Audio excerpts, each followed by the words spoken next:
So we are back with an interesting series on what if Naruto was a full-blooded god titan. He had the power of 6 elemental affinities and bloodlines.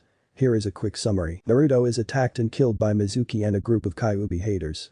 He is rescued by a primordial and given powers to reshape the entire universe. He becomes she and bonds with a symbiote. She also gains a new arm kinda like Bucky the Winter Soldier. It will also have some Skyrim, DBZ and Street Fighter touches. But before we start, if you want more stuff like this, then be sure to subscribe and like this video. And if possible share this video with your friends. Now let's start the story. The 7-year-old boy with sunshine blonde hair, tan skin and sparkling baby blue eyes was sitting in a training ground trying to recover from his little training session. On the ground behind him was a very large orange and blue jacket. In front of this boy is a wooden training dummy with several sharp metal stars sticking out of it. Beside this dummy was a wooden post with several metal daggers sticking in it. On the other side of the first dummy is another dummy, but unlike the first two, this dummy had the blade of a sword sticking out of it. The boy recovering stood up and walked up to the third dummy, removing the sword. He smiled at the first gift he had received from the prettiest woman in the whole wide world, or at least to him the prettiest woman in the whole wide world. It was a standard katana, but the color of the blade was pitch black. He had gotten this weapon for his 6th birthday from her, and since then he has been training with it. Hell, he didn't go anywhere without it. Smiling, he put it in its sheath and moved on to the rest of his weapons. He had just collected the last one when a snort he was very familiar with alerted him that he wasn't alone. Turning around, he gained wide eyes, spotting his sensei Mizuki, along with a large group of people each holding weapons. Cursing, the boy pulled out his sword ready to defend himself. Mizuki, snorting again, said, "Stupid demon brat.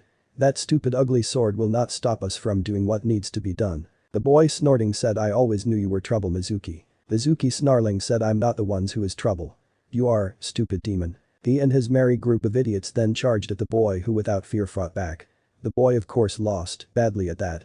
Pretty soon he was pinned to the ground by a good number of the idiots who had helped Mizuki. Mizuki, with the boy's own sword in his hand, had a sick and twisted smirk on his face. Walking forward, he said, "Stupid demon, I'm gonna put you out of your misery with your own sword." He then, making a motion with his fingers, watched as the boy's right arm was forced out. Mizuki then, with no remorse, swung down with the sword and with a single movement sliced the boy's arm clean off. The boy screamed in pure agony as his arm was removed. Mizuki, laughing at the misery he was causing, said, "Next your stupid voice, you lowly demon." He then, with a knowledge of the human anatomy that would make him a scary doctor, sliced the boy's vocal cords out. He then proceeded with much more heinous acts that solidified his inhumane nature. By the time he was finished, not only was the blade soaked with blood, but the ground was a bloody mess and the boy was barely even breathing. Mizuki, laughing, dropped the blade and said, "That should do it, boys. Let's get out of here before the stupid Hokage arrives." He and his group then vanished, leaving behind the seriously injured boy. The boy, looking up at the sky, wondered if he was going to die. He then closed his eyes, missing the brilliant light show happening around him.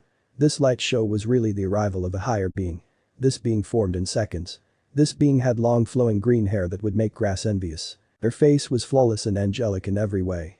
She had 2 eyes that were gorgeous orange. On her lips a thin layer of light blue lipstick could be seen, going perfectly with the blue eyeliner she had around each eye. Her skin was dark ebony brown and shined with a supernatural gleam. She was dressed in a sleeveless black top that was low cut, revealing the heavenly valley her DDD cup breast created. On her right hand several rings could be seen, each with a Roman numeral on it. Her lower body was covered by a pair of jeans that hugged her heart-shaped ass perfectly. On each foot a black fur-lined boot could be seen. All in this woman could and most likely would make a saint sin, a gay man straight and a straight woman reconsider her sexual preference. She, looking down at the nearly dead boy, bent over and lifted him up into her arms. This put to scale how large she was, as in her arms the boy looked like a little baby bird. She, gently rocking him in her arms, said, "You poor little one." She, looking around, wondered why none of the humans had come to help this poor little one. She then felt something stir inside of the boy she was holding. Looking down at him, she instantly recognized what was stirring inside of the boy and scowled. She knew why this little one had been beaten so bad and why no one had come to his rescue. He was a Jinchuriki, and people tended to unjustly hate them. She, sighing, used a power of hers to look into the boy's mind. She, after being in his mind for 2 seconds, started releasing enough killing intent to make a dragon shit its pants in pure terror. Growling, she said, "These filthy ninja dare treat you so horribly when demons would treat you better for something beyond your control." Snorting, she said, "No more will you be treated worse than garbage. From this day forward you are my child, my priority and my focus." She then, creating a clone out of the very air, handed it the boy for a few seconds. Lifting up her hand, she started to write in the very air, signing legal documents and papers, along with transferring funds from various accounts. When she finished she said they're my adoption of one Naruto Yuzu scratch that Naruto Namikaze is official. He is now and forever my child, but not only through adoption, as soon I will make him my son by blood. She cutting her eyes to the clone who was glowing green as she slowly healed Naruto's wound said Mizuki, and all those who have wronged my son shall rue the day, as his vengeance shall be swift and just. She then taking her new son back from the clone said burn this training ground until there's nothing left, then salt the ground so that nothing may ever grow here. The clone nodding asked what about the sword. She looking at the blood-coated sword said stab it into the ground when it's finished. Let it be the harbinger of his return and the nightmare of his enemies. The clone smirking asked you're going to make it impossible to move until the day he comes back aren't you? The original chuckling vanished in the same manner as she appeared. The clone laughing picked up the sword and didn't even bother cleaning the blood off of it. She throwing her head back burst into flames and spread like a wildfire burning everything her flames touched. This took down the trees, the grass, the dummies, and even burned the stream running through the training ground. When everything was ash, she stopped her combustion and salted every square inch of the training ground. Once that was done she stabbed the sword into the ground and cast a curse on it so that the blood would forever remain fresh and would never be able to removed from the surface of the sword. She also placed another curse on it, stopping anyone from removing it. Turning she then carved what she knew would be a new prophecy into the ground. Laughing she knew that the toads would get this new prophecy first and would their pants. She then vanished just as several ninja arrived. The ninja looking around wondered what the hell had happened here. One such ninja was a woman with long flowing purple hair, fair skin and black eyes. This woman is Yugao Yuzuki and she had been on her way to her job when she noticed the smoke. Looking around at what used to be training ground 13, she noticed several other ninja arriving along with the Hokage. She looking around stopped dead in her tracks. Why? Because her eyes had landed on something that belonged to a certain orange-wearing boy who had stolen her heart. Her black eyes instantly caught the red on the obsidian blade. Moving forward she could feel the color draining from her face as the red quickly distinguished itself as blood. She knew that the others had noticed said weapon also and were moving forward. She trembling turned to her superior Hada Kakashi and asked senpai is that? Kakashi with a very horrified face said it's his blood as his scent along with several others is heavy in this training ground. Sarutobi hearing this clenched his fist, knowing that Naruto always used training ground 13 as it was where he had taught the boy the basics of chakra. He with anger lacing his voice asked can you identify any of the scents Kakashi? Kakashi nodding said yes Hokage-sama. I can actually identify almost all of them. Sarutobi turning to him asked which ones can you not identify? Kakashi said the faintest scent, the one that seems to be the cause of the fire. Yugao asked what does it smell like? Kakashi said it smells like a newborn baby, a new kunai, but it also smells like rotting fruit and gasoline. Sarutobi putting the scent aside for later asked what about Naruto? Kakashi shaking his head said his scent ends at the sword and vanishes. Yugao hearing this felt like her heart was going to stop. Sarutobi felt like he needed to stomp some people into graves. Kakashi knew he was personally going to hunt down the people responsible for this come hell or high water. Sarutobi nodding turned to Samanbu and was about to tell them to move the sword when he finally noticed the words written in the ground. Narrowing his eyes he walked forward and looked at the words. They were from the ashes of the Forsaken, a monster shall rise. Wrapped in shadows, entombed within hatred, buried in misery. 13 was the ground he was murdered in. 12 facilitated said murder. 11 trees burned to ashes. 10 minutes he fought valiantly. 9 slashes he delivered to his attackers. 8 drops of blood fell from the leader. 7, normally a lucky number but not his. 7 his age. 7 years of being the martyr of an ungrateful village. 7 years of suffering the wrath of ignorant and power-hungry ninja. 7 years of holding the strongest piece of the former strongest monster. 7 years of feeling worthless. 7 minutes wishing to kiss the prettiest woman in the whole world. 7 days wishing to gut a certain stuck-up acha. 7 hours of talking with the ramen waitress who has a crush on him. 7 years of spending time with his favorite old man. 7 years of basically being raised by a man he considers his grandfather. 7 years of being protected by someone who is his brother by all rights. 7 years of being the last Namikaze. No more as today he has been adopted by the primordial goddess Gamora Silverblood. He will be reborn and he will be mighty. Either peace or destruction shall be his legacy. Either stand with him and relish and stand against him and perish. All of the ninja having read or listened to what the Hokage had just unknowingly read out loud, stood stock still realizing just who the prophecy was talking about. Kakashi was the first to respond. His response was to start chuckling. All eyes moved to him, including Sarutobi. Yugao asked why are you chuckling senpai? Kakashi still chuckling said, the civilian council will need to learn of this and of course read it. Yugao confused asked so? Kakashi now laughing said they treated the child of prophecy like shit. It then clicked in everyone's mind. Saratobi smirking said, for the first time in a very long time I'm looking forward to a council meeting. Yugao sighing went to retrieve the sword she had given Naruto as a sign of their budding love when Saratobi said, leave it Yugao. Obviously it's meant to be a symbol of some kind. Yugao hearing this said, but Hokage-sama, it's all I have to remember him by. Saratobi sighing said, I know Yugao, but look at it this way.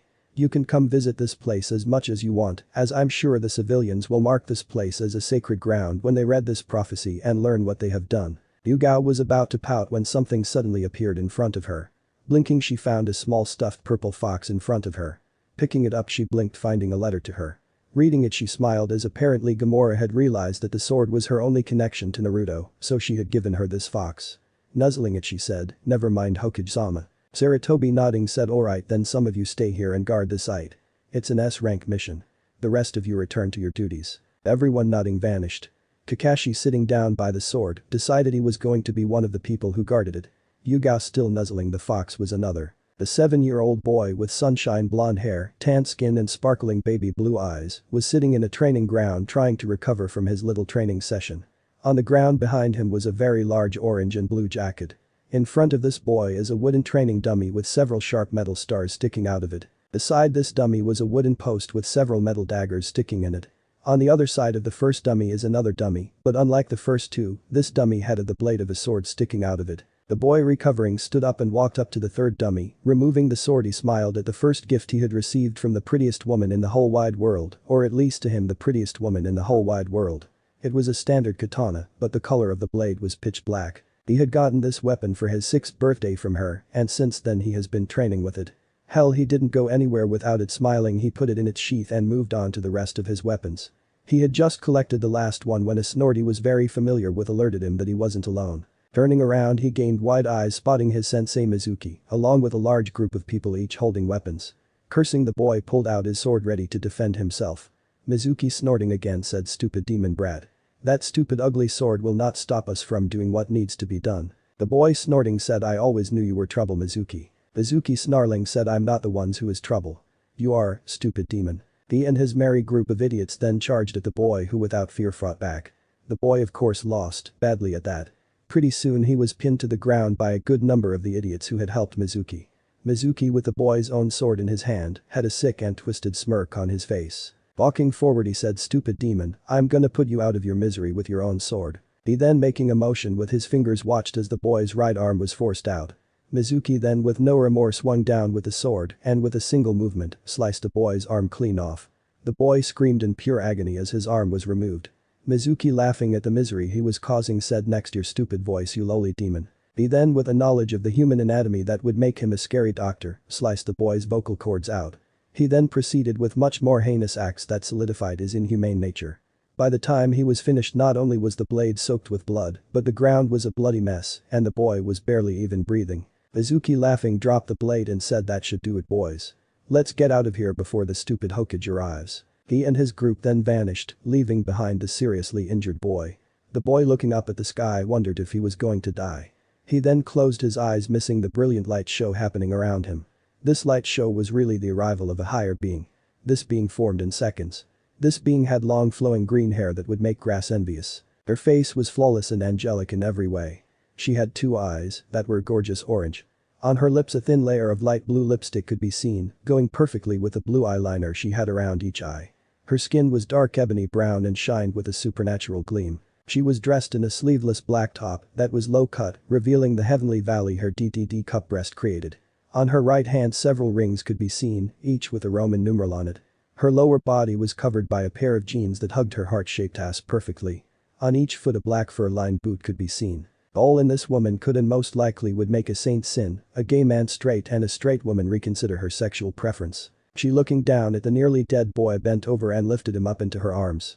This put to scale how large she was, as in her arms the boy looked like a little baby bird. She, gently rocking him in her arms, said, you poor little one. She, looking around, wondered why none of the humans had come to help this poor little one. She then felt something stir inside of the boy she was holding. Looking down at him, she instantly recognized what was stirring inside of the boy and scowled. She knew why this little one had been beaten so bad and why no one had come to his rescue. He was a Jinchuriki, and people tended to unjustly hate them. She, sighing, used a power of hers to look into the boy's mind. She, after being in his mind for 2 seconds, started releasing enough killing intent to make a dragon shit its pants in pure terror. Growling, she said, "These filthy ninja dare treat you so horribly when demons would treat you better, for something beyond your control." Snorting, she said, "No more will you be treated worse than garbage. From this day forward you are my child, my priority and my focus." She then, creating a clone out of the very air, handed it the boy for a few seconds. Lifting up her hand, she started to write in the very air, signing legal documents and papers, along with transferring funds from various accounts.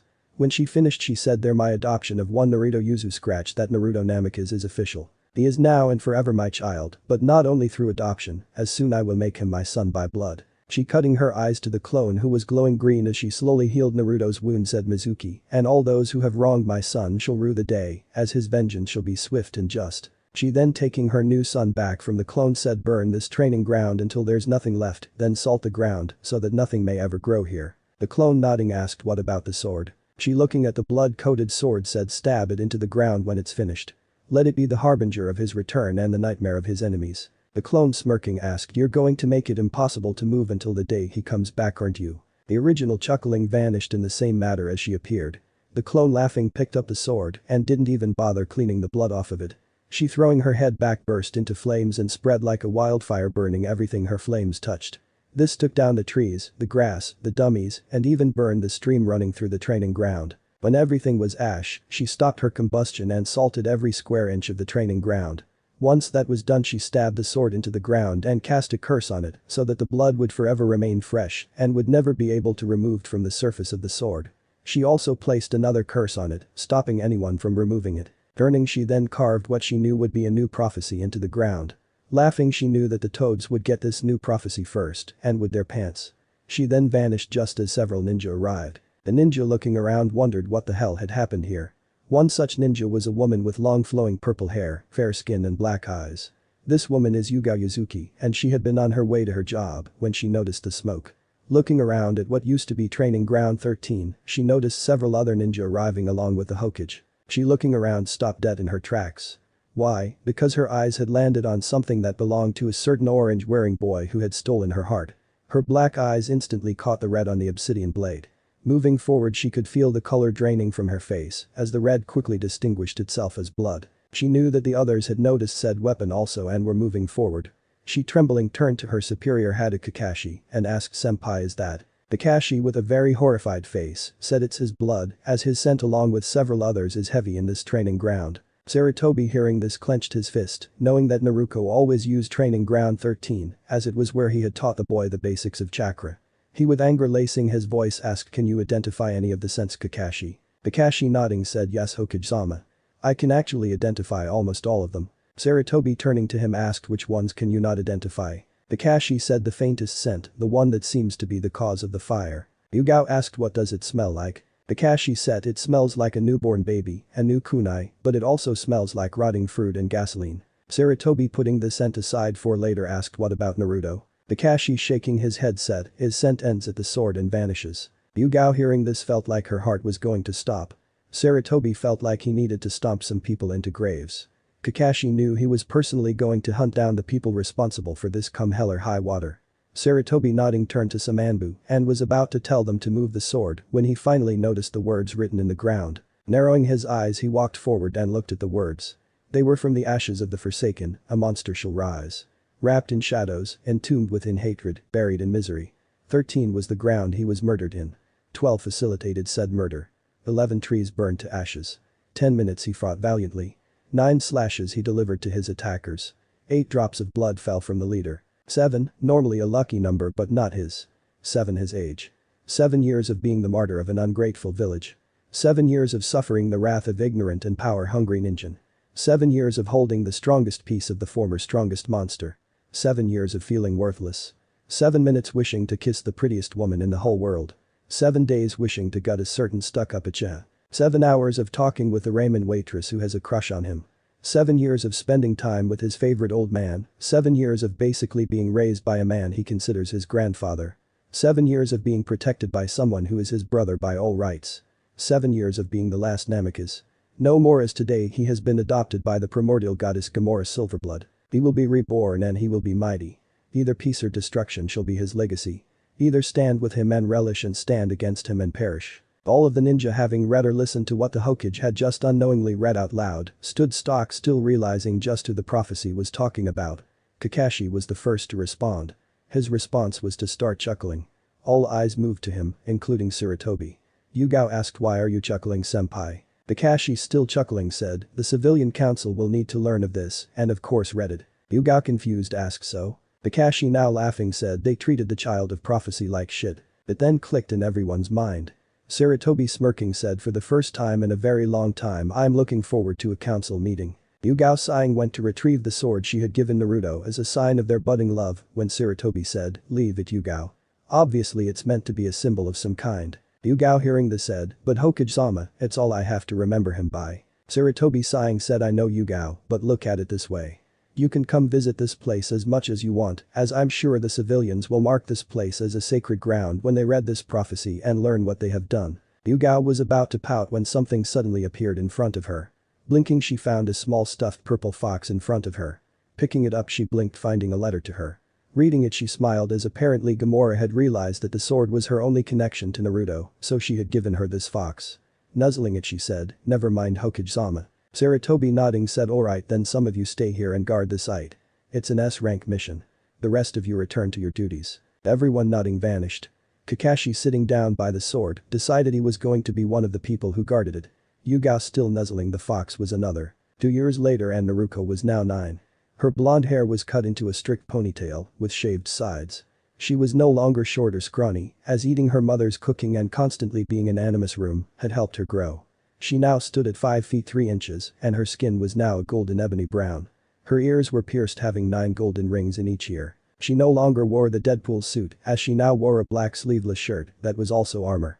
This armor was special as it was identical to the Iron Man armor, except it had bits and pieces of Ultron in it. Her right arm had the green bandages going down it, stopping just a little above the wrist. Starting here was a gauntlet that seemed to be made of eternal ice crystals. Her other arm had dark purple bandages going all the way to the wrist. She had nothing on her left hand besides the tattoo of the Silver Blood clan symbol. Her lower body was dressed in purple jeans that seemed to be very baggy. Keeping these jeans up was a black belt that had the Silver Blood clan symbol as the buckle.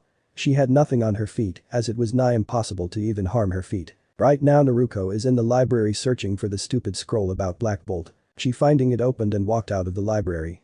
She walked right into the kitchen where her mother was once again cooking her a feast. She had just finished a round of training yesterday, having taken down a godly version of the Kyuubi, fused with a stupid demon Trigon. It wasn't an easy fight, but she had managed to win by using her personal Thuum. It was very powerful and would make even Alduin, the so-called World Eater, think twice about fighting her.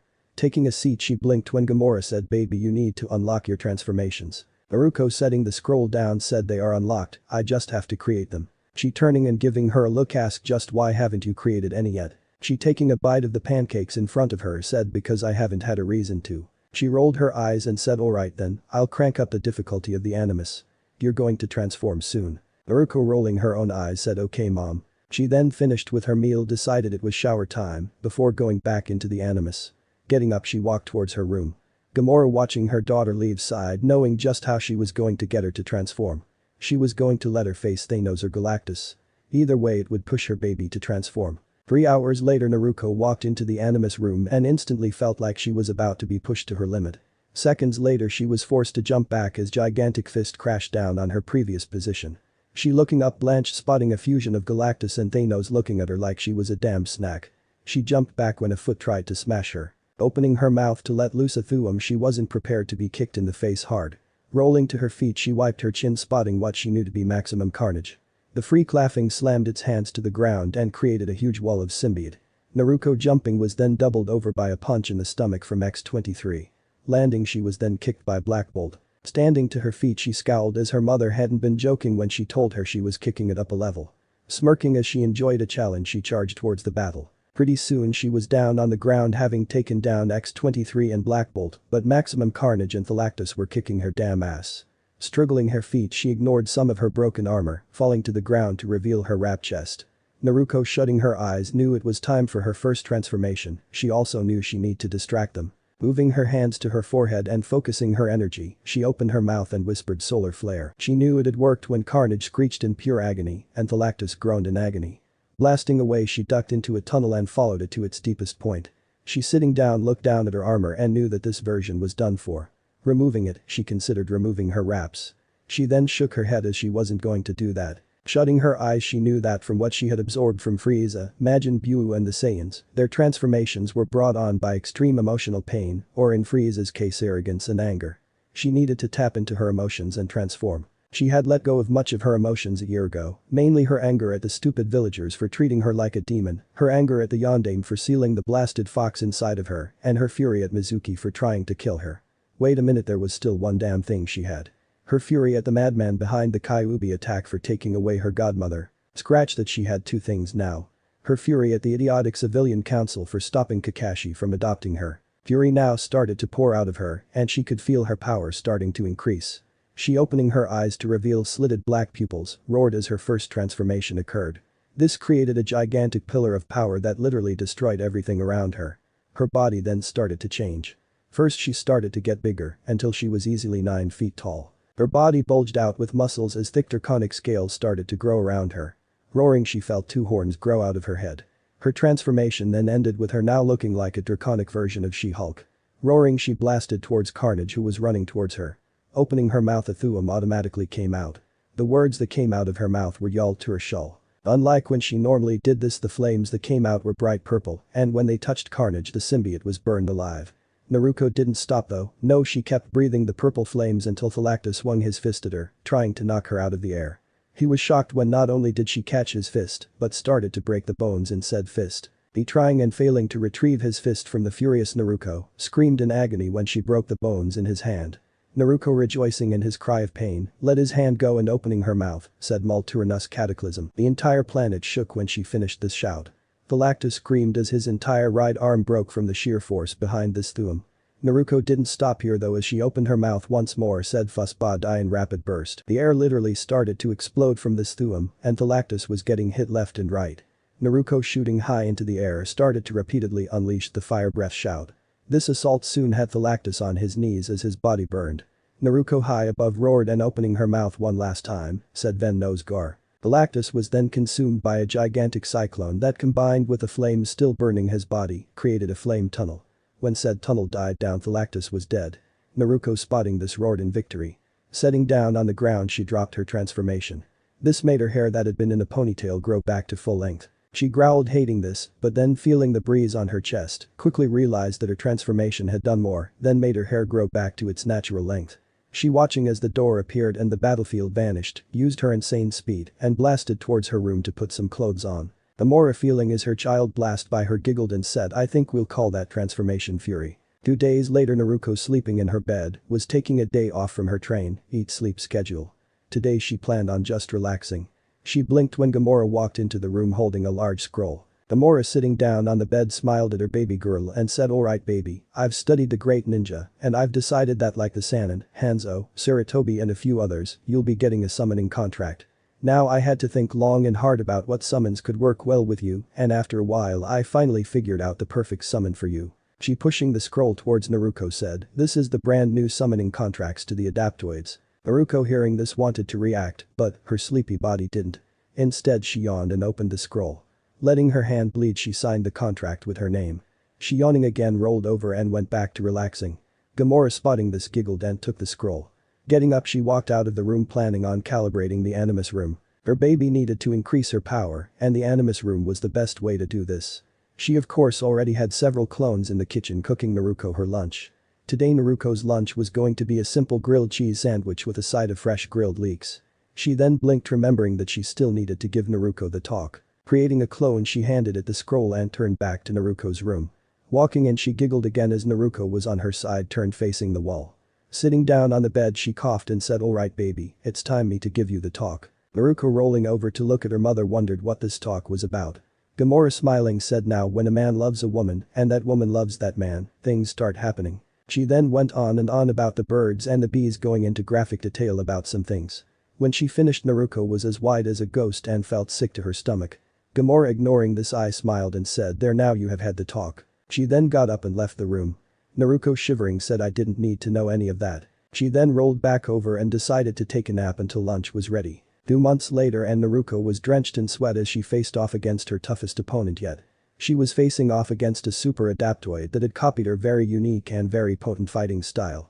Somehow the damn thing had even managed to perfectly copy her shouts. This made it a very powerful and deadly opponent. The insane thing was that it had some moves that she had been thinking of for a while, hell it had one move she hadn't even perfected.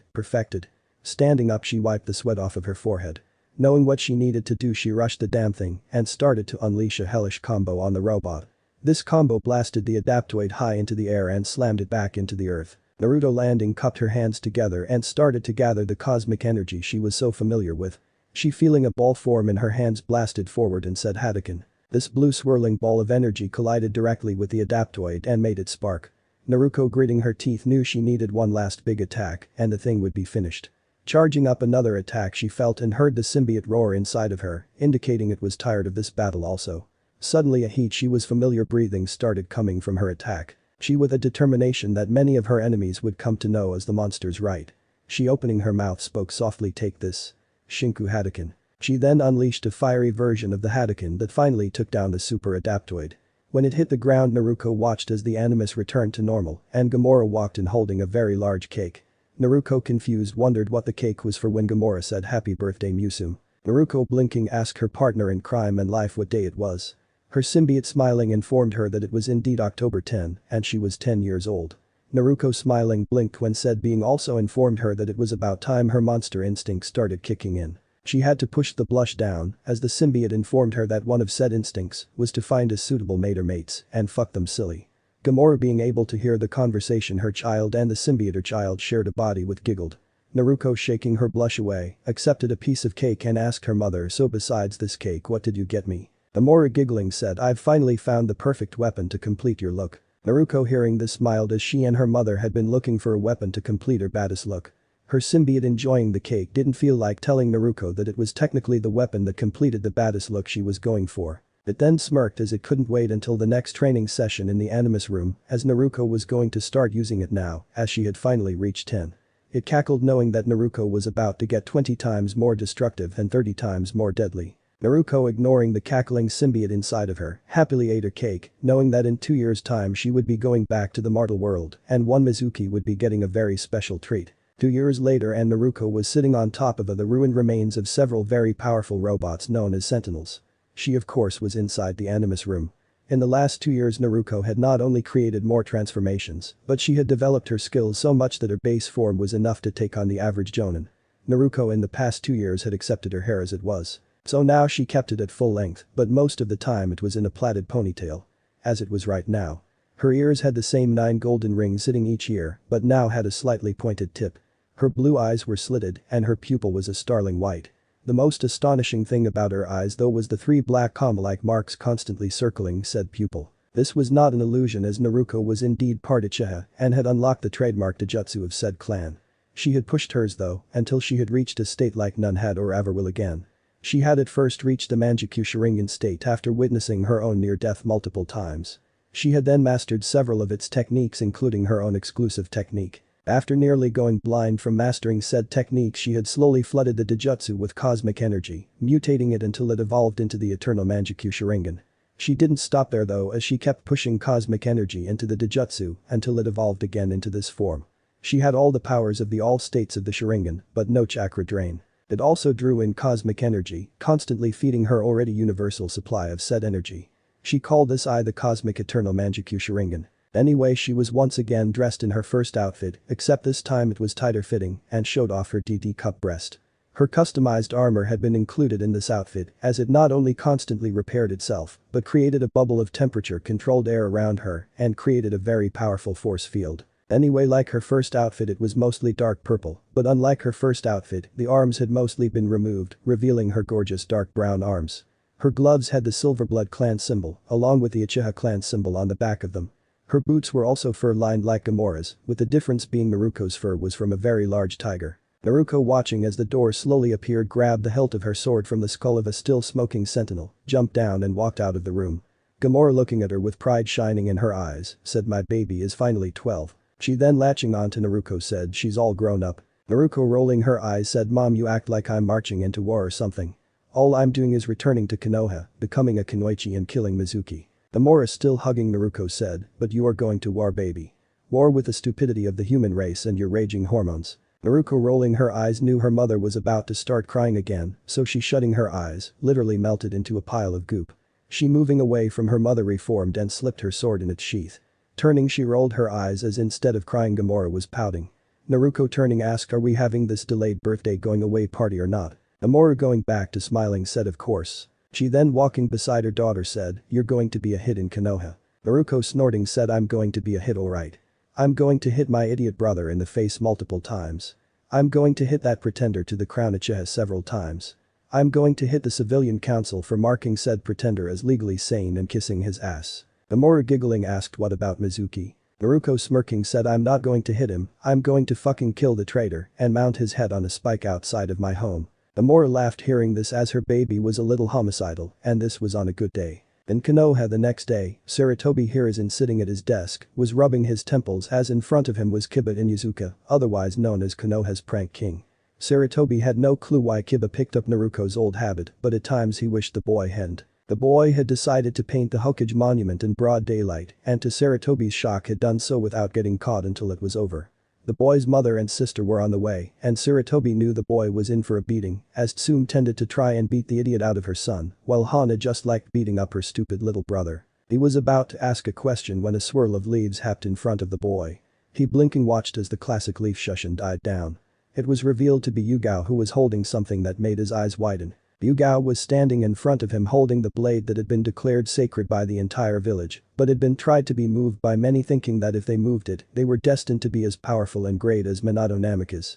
The sword hadn't moved no matter what was tried or who tried to move it, as even Jiraiya had tried to move it. Tsunade had come back after a DNA test had revealed that Minato had been her son, and Naruto had been her grandson, and she had even tried to move it with her Herculean strength. It had been actually foretold that it wouldn't move until Naruto returned to the village. So Yugao in his office holding the somehow still blood-stained, not rusty ebony blade, made his eyes widen. Kiba with wide eyes himself had tried to move the sword over 200 times, with the last time trying to do with an explosive tag and breaking his arm. Sarutobi standing up asked when did it come loose. Yugao still with wide eyes said I going to guard it like I usually do before a mission, decided to try and move it and it just came right out of the ground without me even trying. Sarutobi hearing this quickly moved to his window and said this could only mean one thing. Yugao nodding said he's coming back or is already back. Sarutobi was about to say something when a voice said the security in this place is getting lax. If I had been an assassin Jiji would be dead in his desk and the Inuzuka would be headless. All eyes turned to the source of the voice to find Naruto standing on the ceiling with bored eyes. The Anbu hidden in the room instantly surrounded her. Sarutobi with narrowed eyes asked who are you and how did you get in my office? He and everyone else gained wide eyes when Akamaru said Jiji I'm hurt, gone for 5 years, and you forget your favorite grandchild. She then dropping to the ground as Akamaru said to be fair, though the last time you saw me I was male, wore that god-awful orange and blue monstrosity, had shorter hair, was short, and couldn't speak telepathically through a dog. Sarutobi blinking could only think of one person who fit that description, but there was no way in hell this supernaturally beautifully young lady was him. The girl smirked as Akamaru said indeed I am Jiji and thank for the compliment. Sarutobi with wide eyes said prove it. She nodded as Akamaru said when I was 3 you brought me a handcrafted personalized puppet from Suna that I used to scare the living shit out of the matron at the orphanage, so you was forced to take it back to me, but promised to give it back to me when I became more mature. Also when I was 4 you read from that filth you call a book as I lay on the couch in the Hokage robes trying to go to sleep. Sarutobi letting his pipe drop from his mouth and easily ignoring the killing intent that came from Yugao said my kami Naruto it is you. The now identified Naruto I smiled and Akamaru said of course it's me you senile old goat. You need to retire as you should have figured out how to defeat the paperwork already. Oh and it's Naruto now. Sarutobi gaining a twitching eyebrow said no doubt in my mind now as only Naruto and Konohamaru have the gall to call me senile or old goat. Yugao shaking her anger at Sarutobi for reading that smut to Naruto at such an impressionable age, turned to Naruto and asked why are you speaking through the dog. Naruto looking at Yugao smiled and once again speaking through Akamaru said because of my procedures, my voice is 50 times more powerful than the normal voice. It started off at 10, but as I grew, trained, rested and unlocked more powers, it became more powerful. I could of course whisper what I need to say, but even a whisper of mine is like talking at full volume. So I learned to speak telepathically so that I could talk to any future teammates or future sensei or anyone in general. Sarutobi hearing this nodded and asked what exactly was the extent of your injuries. Naruto snorted, and through Akamaru said I was covered in head to toe and slashed, my ribs were bruised, my entire right arm had been removed from the bone, my vocal cords and throat had been nearly ruined, and my genitals had been nearly destroyed. According to mother, if she hadn't intervened I would have died in training 13. All eyes widened hearing this, and Sarutobi clenched his fist. Yugao looking at Naruto's right arm asked, how did you get your arm back? Naruto clenching her fist said, mother combined 6 billion creatures known as Symbiote, with 9 very tough substances, with one said substance being nanobots, which are robots that are very small but constantly evolve. Yugao touching Naruto's arm could feel the muscle behind it and wondered what one punch from this arm would do. Sarutobi asked, why are you female? Naruto said, because my mother, in order to heal my genitals, had to bond my very DNA with monster girl DNA. I'll leave you a scroll on what a monster girl is. Just know that I might be a little aggressive when it comes to people I'm romantically interested in. Yugao hearing this stored the information away for later and asked, are you here to take your revenge? Naruto shaking her head said, the only person to take revenge on left is the leader, and right now he's part of the Konoha roster, and I'm not getting arrested for killing a fellow Konoha shinobi. Everyone blinked hearing this, and Sarutobi's thoughts about one of the attackers was just widened. Sarutobi sighing asked, how do you feel about taking the genin exams? Naruto still speaking through Akamaru said, I'm fine with it. Yugao hearing this smiled and was about to hand Naruto her sword back when Naruto said, keep the sword Yugao, I have several weapons now, and every single one of my swords are jealous lunatics who hate to share. Yugao hearing this was a little crushed that Naruto didn't want the sword back. Naruto picking up these negative emotions shocked Yugao by grabbing her chin with the left hand, she looking Yugao in the eyes, leaned forward and placed a gentle kiss on Yugao's lips. Drawing back, she speaking through Akamaru said, just because I'm not taking the sword back doesn't mean I'm not accepting your feelings for me. Yugao's face was bright red hearing this. Sarutobi with a perverted grin on his face said, Naruto, you should report to the academy with Kiba-san. The exams are about to start. Naruto nodding shocked everyone including Kiba when she turned into a flock of crows and vanished. Yugao still with a blush on her face said she's swoon-worthy. Kiba shaking his head realized that Akamaru was gone. Growling, he jumped up to run out the door when it opened to reveal Tsume and Hana with demonic auras around them. Kiba spotting this turned so white, everything considered white, was grey by comparison. Tsume cracking her knuckles said, get ready my idiot son, it's punishment time. Hana just chuckled darkly. The two women then pounced on the poor boy who screamed for help, but getting none from Sarutobi who ignored the beatdown by doing his paperwork, or Yugao, who slid her mask back on as she had a mission to get to. Naruto appearing at the academy, with Akamaru sitting on her head, could actually feel the beating the Inyazuka boy was getting. She closing her eyes decided to help the boy out. So she sent a protection and healing spell on him. She made both spells permanent as she could tell that the boy was brash and idiotic and would need them. She after applying these walked into the building already having the papers she needed to enter the place. She had decided to hide her identity and would just enter the exams as Naruto Uchiha, and if the pompous pretender to the crown had a problem, she would just show him her Sharingan, something he not only didn't have yet, but if things went her way would never have. Finding the right room, she slid open the doors and ignored how all eyes moved to her. Walking forward, she handed the man Akamaru's memories confirmed to be Iruka Yamino the sensei. Iruka had to literally push down the blush that wanted to be on his face, spotting the unearthly beautiful young lady that just walked into the classroom with Akamaru on her head. He accepting the papers she handed him read them and nearly choked on his saliva. He looking up at her couldn't believe that in front of him was another Uchiha, making one more Uchiha the council were going to kiss up to. Shifting his eyes to the resident Uchiha, he wondered how he was going to take this. He then shifting his eyes back to the girl who was looking at him with expectant and patient eyes coughed knowing what she was waiting for. He getting the attention of the class including Mizuki said, class, this is Naruto Uchiha and she. He wasn't able to finish his statement as Sasuke stood up with an angry glare and said, she's not an Uchiha. Naruto having predicted this response from the pretender, spoke through Akamaru as she said, I am more of an Uchiha than you are pretender to the crown. Sasuke glaring at Akamaru said, no, you are not. I am the only Uchiha left after that night. He was too wrapped up in his anger to realize that instead of Naruto, Akamaru had spoken. Everyone else had realized what he had failed to notice. Naruto ignoring the wide eyes full of shock, said I wasn't in the village when Itachi terminated the rest of the Uchiha, thus I was not killed like the others. Sasuke growling said, prove that you're an Uchiha. Naruto rolling her eyes pushed the smallest amount of chakra into her eyes. Gasp hit the room as in her eyes 3 swirling black tomo appeared around her pupil. She with a bored look asked, at this proof enough pretender? Sasuke gritting his teeth sat down as she had the Sharingan, something he didn't have. Naruto turning to Iruka asked through Akamaru, can I take a seat now? Iruka nodding watched as Naruto took a seat beside Shino. Shaking his head he turned to Mizuki and said, once Kiba gets here we will start the exams. Mizuki nodding wondered if he bragged to the new student about being the one who killed the demon or offered to help her cheat, would he get to be the father of a new generation of Uchiha? He had failed to notice that Naruto had her Sharingan eyes on him or the malicious gleam in said eyes. After the miraculously fine Kiba finally made it to the class and managed to get a seat beside Naruto, the exams begun. The first part was a paper exam that had Naruto's symbiote laughing at how pathetic it was. Naruto had easily faced much tougher and challenging mental test in the Animus room. Hell, putting together her first set of armor had been challenging than this pathetic paper exam. Finishing, she reached into her pants and pulled out a steak-flavored dog biscuit. She feeding it to the dog she was using as a speaker and planned on cloning for her own use, smiled softly when Akamaru accepted the treat with glee. She then, looking around the room, was thinking about using some cosmic energy to manipulate the chances of getting on a team she actually wanted. She didn't, though, as cosmic energy was not to be used for such trivial matters.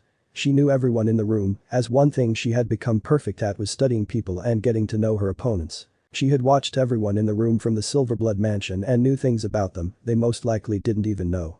This didn't mean she was ever going to underestimate any of them, as counting a potential enemy or ally out could be the downfall. She then, feeling something land on her right arm, looked down and smiled softly as one of the Abiram's insects had landed on her. She, gently moving it to her finger, placed her lips near it and started to whisper soothing and encouraging words to it. She, moving back, smiled when the bug, to the actually watching Shino and Kiba's shock, turned into a golden scarab. It then gained emerald eyes and a large blue sapphire appeared in the middle of its back. It, flying back to its master, buried into Shino's skin and delivered Naruto's message. Shino's eyes widened behind his glasses as he was sitting beside a titan, daughter of the primordial goddess of everything. He and his clan had also just received the blessing of said titan, and he now had brand new species of insects to prove it. Said insect was already breeding like crazy, and he theorized that by the end of the night he would have just as many new insects as he had old ones. Naruto, laughing at the shock she could feel radiating from Shino, gave Akamaru another treat. She, following the others outside, rolled her eyes as it was time for the kunai and shuriken test. She blinked, spotting another dummy, and wondered what this one was for. Mizuki, coughing, said, "Alright guys and girls, listen up. As you know, the first two dummies are for the kunai and shuriken part of the exam. The new dummy is for excess weapon skills you have, like for example Sasuke has a demon windmill shuriken to throw." Naruto, hearing this, already knew what she was going to demonstrate and couldn't wait for her turn. Mizuki then said, "But before we to that portion of the exam, it's time to test your taijutsu. Instead of having to battle myself or Iruka, it has been decided that you may test your taijutsu out on each other, but if I or Iruka call the match over, it's over, or you will be arrested and removed from the ninja program." He, looking around, asked, "Understand?" All of the genin hopeful nodded. He, smiling, asked, "Anyone want to go first?" It came as no surprise when Sasuke said, "I'll go first, and I challenge the wannabe Uchiha." Naruto, rolling her eyes, said, "Through Akamaru, you're the wannabe Uchiha, but I accept your challenge." She, setting Akamaru down, walked into the ring, ignoring Akamaru's concerns for her. Sasuke, snarling, dropped into a ready stance. Mizuki, feeling bad for the new girl, just knew Sasuke was about to wipe the floor with the girl. Naruto, not bothering, dropping into a stance as she planned on knocking the pretender out in one move. Mizuki, noticing she not getting into a stance, shook his head and started the battle. As soon as his hand dropped, Naruto vanished, and the next thing anyone knew, Sasuke was lodged into the outside wall of the academy with a broken nose and swirls for eyes. Jaws dropped, spotting this, and Iruka choked on his saliva. He wasn't the only one, as in the council chambers, the civilian and ninja councils, along with Sarutobi, the Jonin sensei, and Tsunade, had been watching the exams.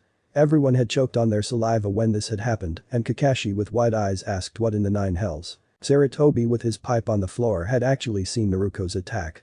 She had literally thumped Sasuke in the middle of his forehead with her right arm and sent him flying backwards from the sheer force behind the thump.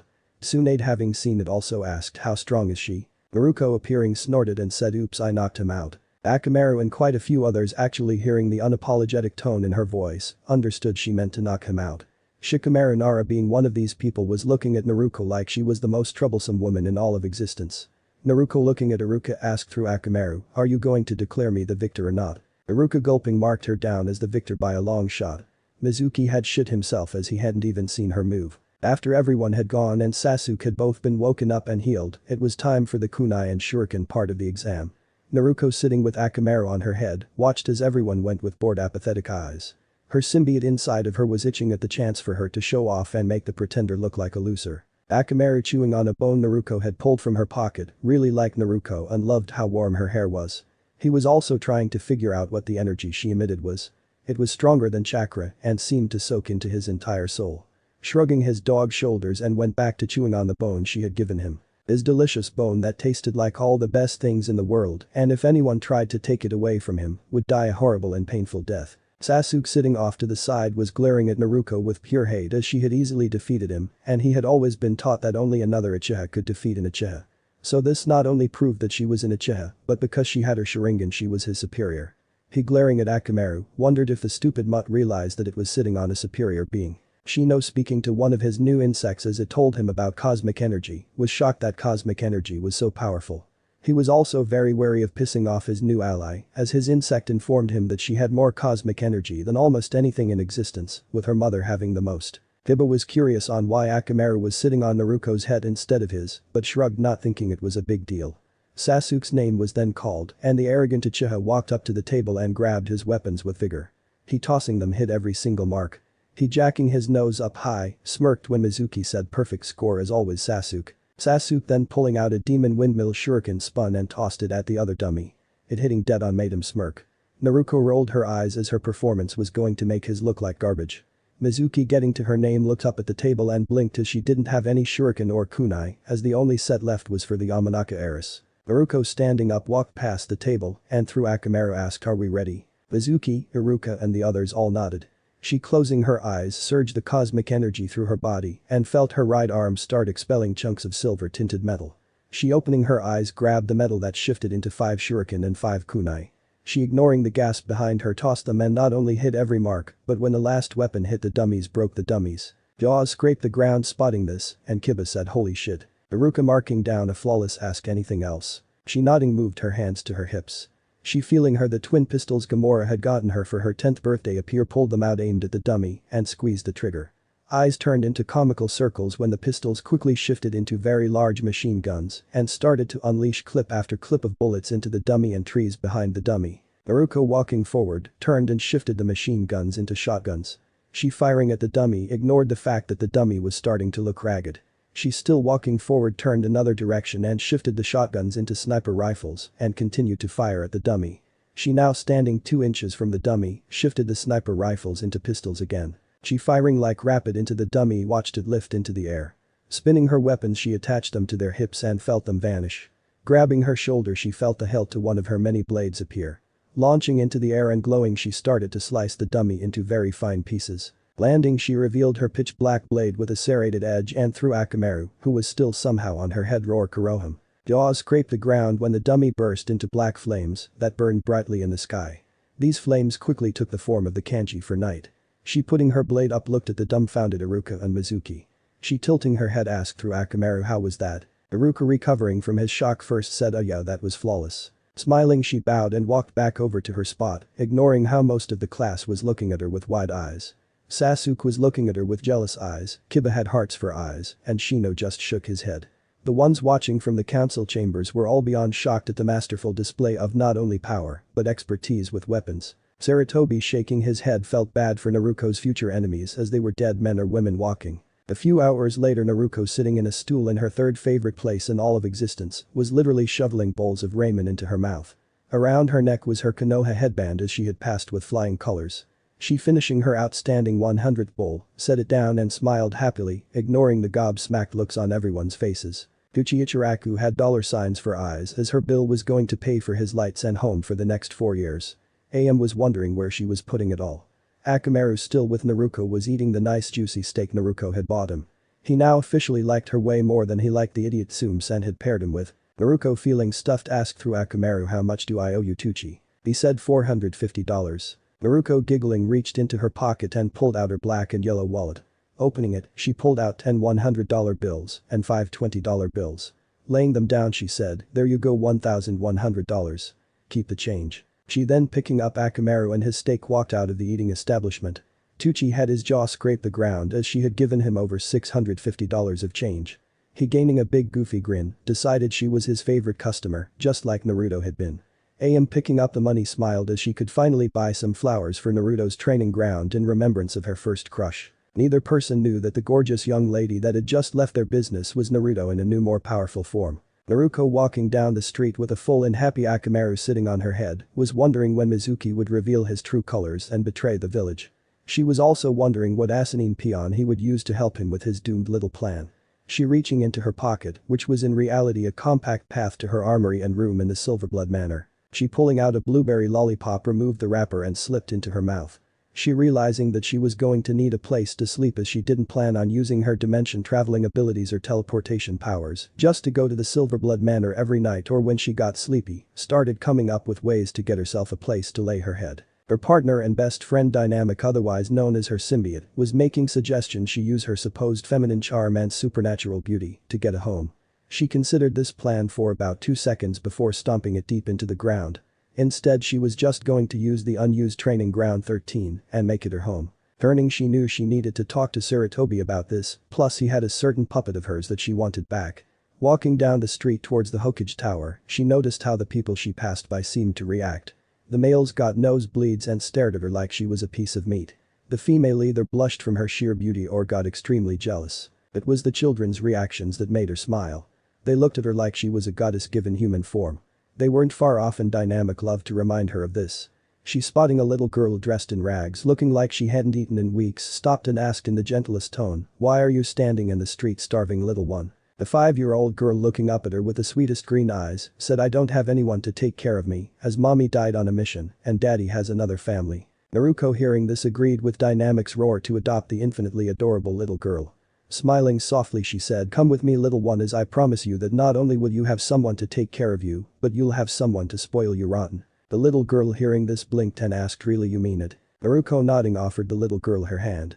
She happily accepted it, and Naruto continued on her way to the Hokage Tower, now with another thing to talk to the old man about. Sarutobi, sitting in his office, was smoking from his pipe as he ignored the stacks of paperwork the civilian council had sent him, as most of it was bullshit about Sasuke's hospital bill, his test scores, and the most outlandish one demanding that Naruto Uchiha be forced to become a breeding factory. He wouldn't sign that last one if his life depended on it, as he knew who Naruto truly was and also knew that wasn't the only one they should all be afraid of, as if he did sign that paper, not only would Naruto kill anyone who even tried to enforce it, but Gamora would make sure they all went directly to hell, with no chance of ever getting to heaven. He wanted to go to heaven, thank you very much. He blinked when the very person on his mind walked in with Akamaru on her head and the poor daughter of one of the idiot civilian council members holding her hand. He blinked when Akamaru said, "Alright, old man, give me the deed to training ground 13 and give me the papers to adopt this little one into the Silverblood clan. Also, I'll be taking my puppet back now." Sarutobi, hearing these demands, asked, "Just why would I give you the deed to a training ground, and would I let you adopt a little girl when you're 12? She, giving him a smile that sent chills down not only his spine, but the spines of the Anbu guarding him today, said, "Either do it or I make sure you spend your afterlife as some demon's fucktoy, and when it eventually dies, as they always manage to do so, I'll just make you the next demon's cumdumpster and continue to do so until the end of time." Sarutobi wasn't the only one to shiver from this very dark promise, as even Akamaru could tell that it wasn't a threat. He, pulling out the deed, handed it to her along with the adoption papers and the scroll he had stored the puppet in. He, with sweat running down his face, asked, "Anything else I can help you with, Lady Silverblood?" Naruto, snorting, said, "Relax, Gigi, since you gave me what I wanted, I'll secure you a place in heaven with not only your wife, but an 18-women harem of angels." Sarutobi, hearing this, gained a very perverted grin and giggled like his perverted student. Naruto, having ignored this with ease, stored the deed in her room in the Silverblood Manor and quickly filled out what she needed for the adoption papers. Dating it, she turned to the little girl and asked, "What's your name, sweetie?" The girl, blinking, said, "Daddy used to call me an accident, while mommy called me her little blessing." Naruto, pushing her urge to hunt down the miserable excuse of a man down, asked, "How about I name you, since I'm going to be your new big sister or mother, whichever you're more comfortable with?" The girl, hearing this, gained wide eyes but quickly nodded. Naruto, smiling, said, "Your name from this day forward is Kagome Uchiha Silverblood, after both my birth mother and the woman who literally made me who I am today." Kagome, testing out her new name, smiled and hugged Naruto while saying, "Thank you so much, One-chan." Naruto, hugging her back, said, "You're welcome, little sister." Sarutobi couldn't help but smile, spotting this scene. No one knew it, but Gamora had witnessed the entire event and was ecstatic at the fact she had another daughter to spoil rotten and turn into a titan now. She was also very proud of Naruto for helping out the little girl and the horrid promise she had threatened Sarutobi with. The hilarious thing to her was that Naruto loved Sarutobi way too much to ever go through with her false promise. 3 hours later, after having created an estate befitting someone of her stature, Naruto smiled as her little sister ran around her new room with pure joy and excitement.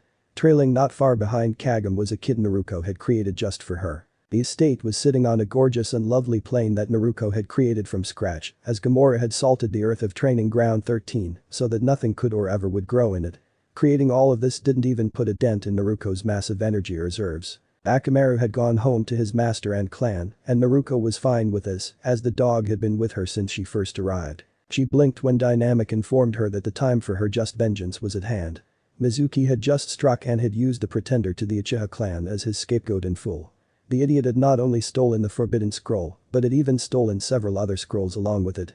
He was a bloody idiot, and she blamed the dumb civilians for it. She coughing alerted Kagam she needed to speak. Opening a telepathic connection to Kagam, she said, "Stay here with your little kitten, dear sister, your One-E-chan has some matters to attend to." She picking up on Kagam's worry smiled and said, "Don't you worry your adorable little head. I'll be back in time to not only tuck you in for the night but read you a bedtime story." Kagam hearing this and somehow knowing this wasn't just a promise to reassure her smiled and said, "Okay One-E-chan. I'll pick out the book for you to read to me and highly." She then ran to the large bookcase in her room. Naruto smiled at this and turning literally vanished for her showdown with Mizuki. She appearing seconds later rolled her eyes as the idiot Uchiha was actually reading many of the scrolls and learning jutsu, as if the idiot had the chakra reserves to do any of them. She of course had way more than enough chakra to do all of the jutsu, but she didn't really need any of them. Sitting down on the branch she was standing on, she closed her eyes to wait for the traitor to arrive, as she had no interest in dealing with the idiot pretender. It would be about an hour later when someone else would arrive. It wasn't Mizuki though. No, it was the Inuzuka boy and Akamaru. Kiba with a scroll of his own ignored the fact that his sworn enemy Sasuke Uchiha was there with a bunch of scrolls. He sitting down didn't even notice when Akamaru literally vanished from his head. He opening the scroll in his hand, smiled as he finally got a hold of his clan's forbidden scroll and was reading the awesome jutsu he heard about from Mizuki-sensei. He didn't realize that he was another pawn in Mizuki's vile plan. Akamaru having felt what he was sure is his true master, tapped into the powerful energy he had absorbed from her and teleported to her head. He wagging his tail was ecstatic to have discovered a new power. Shaking his head he barked a few times. He blinked when his master flooded his mind with images. He soon found himself growling as Mizuki was a damn traitor and needed to be dealt with. He then went back to wagging his tail as Naruto was going to take the treacherous man down hard. Nodding he decided to take a nap until something happened as his master wasn't dealing with the two idiots below and was hidden from view. Naruto feeling Akamaru take a nap on her head silently created a cosmic clone. She sent the clone back to the Silverblood Manor here in Konoha to read that bedtime story to Kagam, as she didn't need her little sister staying up all night waiting for her big sister to tuck her in and read her a bedtime story.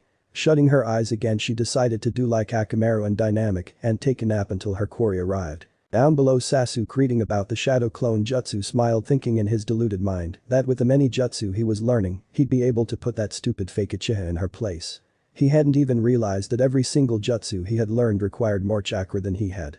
He blinked spotting Kiba in the clearing Mizuki had told him they would meet at. Scowling he said, "Dog breath, get lost." Kiba hearing someone call him that cursed name Ino and Sakura had given him long ago growled and said, "Don't call me that bastard." Sasuke snorting said, "I call those beneath me what I please you ignorant dog." Kiba hearing this growled louder and dropped his scroll. Glaring at his sworn enemy he said, "I'm gonna punch your damn teeth down your arrogant throat." Sasuke snorting said, "As if you can, only an Uchiha can defeat another Uchiha." Kiba said nothing else as he lunged at Sasuke who jumped back and landed a kick on Kiba. Said boy having not felt a thing because of the protection spells on him, struck out and landed a solid punch to Sasuke's jaw. This sent the arrogant one sailing backwards. Sasuke getting up wiped his bloody lip and snarled. He now furious launched to Kiba who eagerly launched himself at Sasuke. This pointless and testosterone-fueled battle lasted for an entire hour, and Kiba was winning because of the spells cast on upon his body by the napping Naruto. Haruki Amino arriving sweat drop spotting Kiba on top of Sasuke punching, said bloody Uchiha in the face. Shaking his head he grabbed both boys by the collar and applying the big head jutsu asked, "What the hell are you two idiots doing?" Both boys flinched as Haruka had done that directly in their ears. Kiba shaking his head growled and said, "The arrogant bastard attacked me when I was reading my scroll." Sasuke snorting said, "You've got it wrong once again dog breath. This idiot intruded on my secret exam given to me by Mizuki-sensei." Haruka blinked hearing this and was about to ask Sasuke what he meant when Kiba said liar. "Mizuki-sensei gave me the secret exam to steal my family's forbidden scroll and bring it to him undetected." Haruka hearing this blinked again as something wasn't adding up. Sasuke snorting said as if dope. "Mizuki-sensei had me steal the forbidden scroll in the cage vault along with any other useful scrolls I could find. I was then to report to this training ground and learn a jutsu." Someone would then come and check how I did, and I would be given the special rank of elite genin, or if I did better than expected even chunin. Kiba snorting said, you'd only be an elite genin, well I'd be an elite chunin or jonin. Iruka, having put the pieces together, quickly looked around the clearing and blanched as this clearing had enough of Konoha's secrets to cripple the village. He, setting both boys down, moved to grab as many scrolls as he could before the identified traitor Mizuki could arrive. Sadly, it was too late, as seconds before he could get to a scroll, a demon windmill shuriken stopped him in his tracks. Cursing, he looked up to find a smirking Mizuki standing on a branch. Mizuki, laughing, said, I can't believe my plan actually worked. First I tricked the arrogant Uchiha into stealing the scrolls from the vault, then I tricked the idiotic Inyazuka to bringing me his family's forbidden scroll. Kiba and Sasuke, hearing that they had both been tricked, got angry. Iruka, dropping into a fighting stance, glared at Mizuki and said, Mizuki, you traitor. Mizuki, snorting, said, oh please, I would have to actually belong to this pitiful village to be a traitor. Everyone except for the still napping Naruto was confused by what Mizuki had just said. Mizuki, laughing, ripped off his headband to reveal a headband that made Iruka gasp. It was a headband from the Hidden Cloud village. What made it even worse was that it was slashed out, meaning Mizuki was a missing ninja from Kumo. Iruka gulped, knowing that ninja from the Hidden Cloud were tough as shit and always put up one hell of a fight. Mizuki, actually smelling the fear coming off of Iruka, laughed and said, the best part about this stupid long plan is that I got to kill the demon fox 5 years ago. Iruka wasn't the only one to gasp hearing this, as the entire village knew Naruto's story thanks in no small parts to Tsunade's rampage a few years ago when she found out how her grandchild was treated in her home village. Kiba, now pissed as he had been friends with Naruto, growled and said, you motherfucker.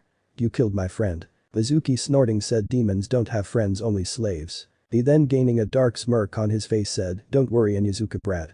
I'll be sending you to join the demon in hell. He then vanished, and the next thing Iruka or those watching from the Hokage Tower knew Kiba had been put through 7 trees. Mizuki, appearing, had a cloak of black lighting surrounding his body. Sarutobi, recognizing this cloak, cursed and said, Anbu, go assist Iruka right now, as he's dealing with an S-rank missing ninja from Kumo who controls the nearly extinct and deadly Black Lightning bloodline. Sume, hearing this, actually got worried for her idiot son, as even she would have trouble with some with the Black Lightning bloodline. 30 minutes later, Iruka was laid out on the ground bleeding from what used to be his left arm. Sasuke was literally inches from him being stomped on by a laughing lightning-cloaked Mizuki. Kiba, who to his shock kept miraculously healing, had been launched into space by a move Mizuki had called Riot Javelin. Sasuke, screaming in pain as Mizuki fried and crushed his lower intestine, was begging any god or goddess listening to rescue him from this sheer pain. Naruto, having woken up in time to stop the unconscious Kiba from launching into space, decided it was time to act. Before she could do so, Akamaru, growling, jumped towards Mizuki. Her eyes widened when the dog started to glow with a signature sign of cosmic energy. Her jaw dropped when Akamaru went from being a small harmless white dog to a very large blood-red werewolf with a mouth full of jagged teeth. Akamaru, landing, threw his head back and released a monstrous and thunderous howl. Mizuki, turning to see what had interrupted his playtime with Sasuke, shit his pants, spotting the monster standing feet from him. Akamaru, with glowing blood-red eyes, could feel the massive amount of power he now commanded. Setting his eyes on Mizuki, he snarled and blasted towards the man at an insane speed. He, swiping at Mizuki, followed the man when he jumped back. He, swiping several more times, got Mizuki further and further away from the clearing. Once far enough, he opened his terrifying maw and unleashed a gigantic pillar of white flames. Mizuki, dodging, launched towards the werewolf and was about to kick it when Akamaru, stopping his attack, grabbed Mizuki's incoming foot and slammed the man to the ground with crippling force. He then, turning to the wide-eyed man, opened his mouth and was about to unleash another blast of fire when all of his power suddenly left him. Mizuki gained wide eyes as he was now looking at the stupid mud of the Inyazuka brat. Snarling, he went to punch Akamaru when his fist was caught once more. This time, though, the hand that caught his punch was distinctively more human in nature. Turning his head, he snarled, spotting Naruto. Naruto, having no clue how Akamaru had transformed, spoke through him as she said, I've been waiting 5 years for this, you treacherous snake. Her energy then came surging forward as she said, get ready to die. Mizuki was then tossed like a garbage bag. He, flipping and landed on a tree branch and snarled. He, glaring at her, said, you stupid bitch. You shouldn't have gotten involved with my business. Now I'm gonna have to kill your pretty face. Naruto, snorting, dropped into a fighting stance while Akamaru said, I'm gonna make you regret attacking and nearly killing me 5 years ago. Mizuki wasn't the only one to get confused hearing her say this. He, with stupid written across his face, said, I never attacked you 5 years ago. The first time I saw you was this morning when you took the test. She, rolling her eyes, said, yes, you did. Back then I was still a boy and was named Naruto Uzumaki, taking the name of my lost godmother. She, catching his eyes widening, said, my full name is Naruto Uchiha Silverblood ni Uzumaki and Namikaze. her energy now swirling the very air around her as Akamaru said, "Prepare to die at my hands, fool." Mizuki shit his pants but puked his own blood as Naruto's fist was now lodged into his gut. He was then kicked clear across the field. He righting himself laughed and said, "This is wonderful. Now I get to kill the wretched demon all over again." He then cloaking himself in black lighting, tried and failed to hit Naruto. She easily dodged his pathetic attack. She then fired off 6 punches to his stomach that had him seeing stars. Before he could even think about recovering, he was kicked 6 more times. In the Hokage Tower, Sarutobi had his eyes closed and small smile on his face as Naruto was about to take care of Konoha's little problem herself. He then started to sweat heavily when a monstrous killing intent he was familiar with appeared. Opening his eyes, he felt the color drain from his face as a very pissed off Tsunade was giving him the stink eye. She, with rage literally shining in her eyes, asked in a sickly sweet tone, "Why didn't you inform me that my grandchild was back, sensei?" He laughing nervously said she wanted it to be a secret so the last of her attackers would come out of hiding. Tsunade hearing this narrowed her eyes and asked, "You listened, why?" He gulping said, "She's gonna make sure I learn the secret to defeating the evil paperwork." Tsunade hearing this sighed as her sensei had been facing the evil paperwork for entirely too long. Come to think of it, she could use the secret to defeating the paperwork also. She then turning to Sarutobi asked, "How much has she changed?" Sarutobi picking his pipe back up said, "She's still attracted to females and is still a very kind-hearted person, and that's all I can tell you for right now, as I haven't seen enough of her to judge." Tsunade hearing that her granddaughter still liked girls smiled, coming up with a very easy and possibly dirty way to get the secret to defeating the shadow clone jutsu. She would just use her double E cup breast, as her babies have been known to make even summons blush. At the Silver Blood Manor in Konoha, Gamora with her new daughter was holding Kagome in her lap as the two of them watched this battle. Kagome with stars in her eyes said, "One-chan is awesome." Gamora giggling said, "Yes, your elder sister is indeed awesome and she's barely even begun." Gamora then picking up on Tsunade's plan felt only slightly bad for the woman as after this little battle, Naruto's hormones were going to be all full power and Tsunade's impressive breast were going to drive Naruto wild. This also meant Tsunade was about to come face to face with Naruto's monster inside, and if she was lucky would only get a mild case of laryngitis. If she wasn't so lucky, she'd wind up crippled from the waist down. Giggling, she knew either way Tsunade would be in a steady and stable relationship. Hailey the kitten was grooming herself, not really caring much about what was happening. She was a cat after all and they hardly cared about anything. Back in the cage tower, Tsume was biting her nails as Kiba had yet to appear and this got her worried that Mizuki had succeeded in launching her son into space. She prayed to any god or goddess listening that her idiot son was not in space, slowly suffocating in the empty void known as space. Mizuki cursing his life wasn't faring too well against Naruto and he could tell that she wasn't even using her full power on him yet. He shaking his head, remembered that he wasn't really using his full power either. He increasing the power in his bloodline, charged up a riot javelin and charged directly for Naruto. She sensing him coming with his attack opened her mouth and waited. Mizuki thinking that she had been bluffing before appeared inches from her. This sadly is exactly what she had wanted. She then said, "Fuss road ah." Mizuki was literally hurled backwards by a force so powerful it made the roots underneath them shudder. Mizuki crashing through several trees felt like he had just gotten smacked by a pissed off Biju. Naruto lifting her hands up channeled cosmic energy into the ground. This caused it to literally launch Mizuki into the air. Naruto pulling out her twin pistols shifted them into machine gun form. She then pressing another button ignored Akamaru's eyes nearly popping out of his skull when the machine guns tripled in size and gained 4 barrels. She then speaking through Akamaru said, "Hanjido. Kanzen Katapiresu Jutsu semi-automatic.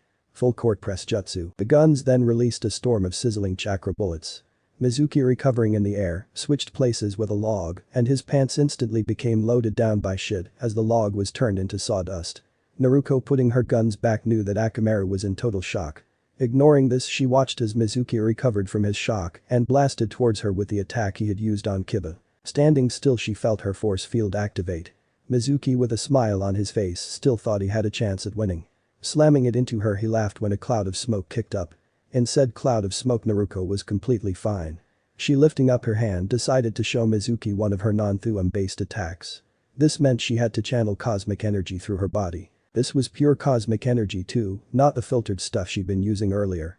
This made everything around her darken. Mizuki noticing everything getting darker as he foolishly walked back over to Sasuke to punish the arrogant Uchiha, some more suddenly lost all color on his face, sensing a massive gathering of energy coming from behind him.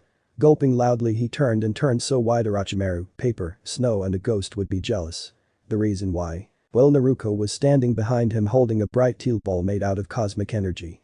She, ignoring the now flabbergasted Akamaru, spoke through him as he said, "Behold the power of a silverblood." She then vanished and Mizuki gasped when she appeared directly in front of him.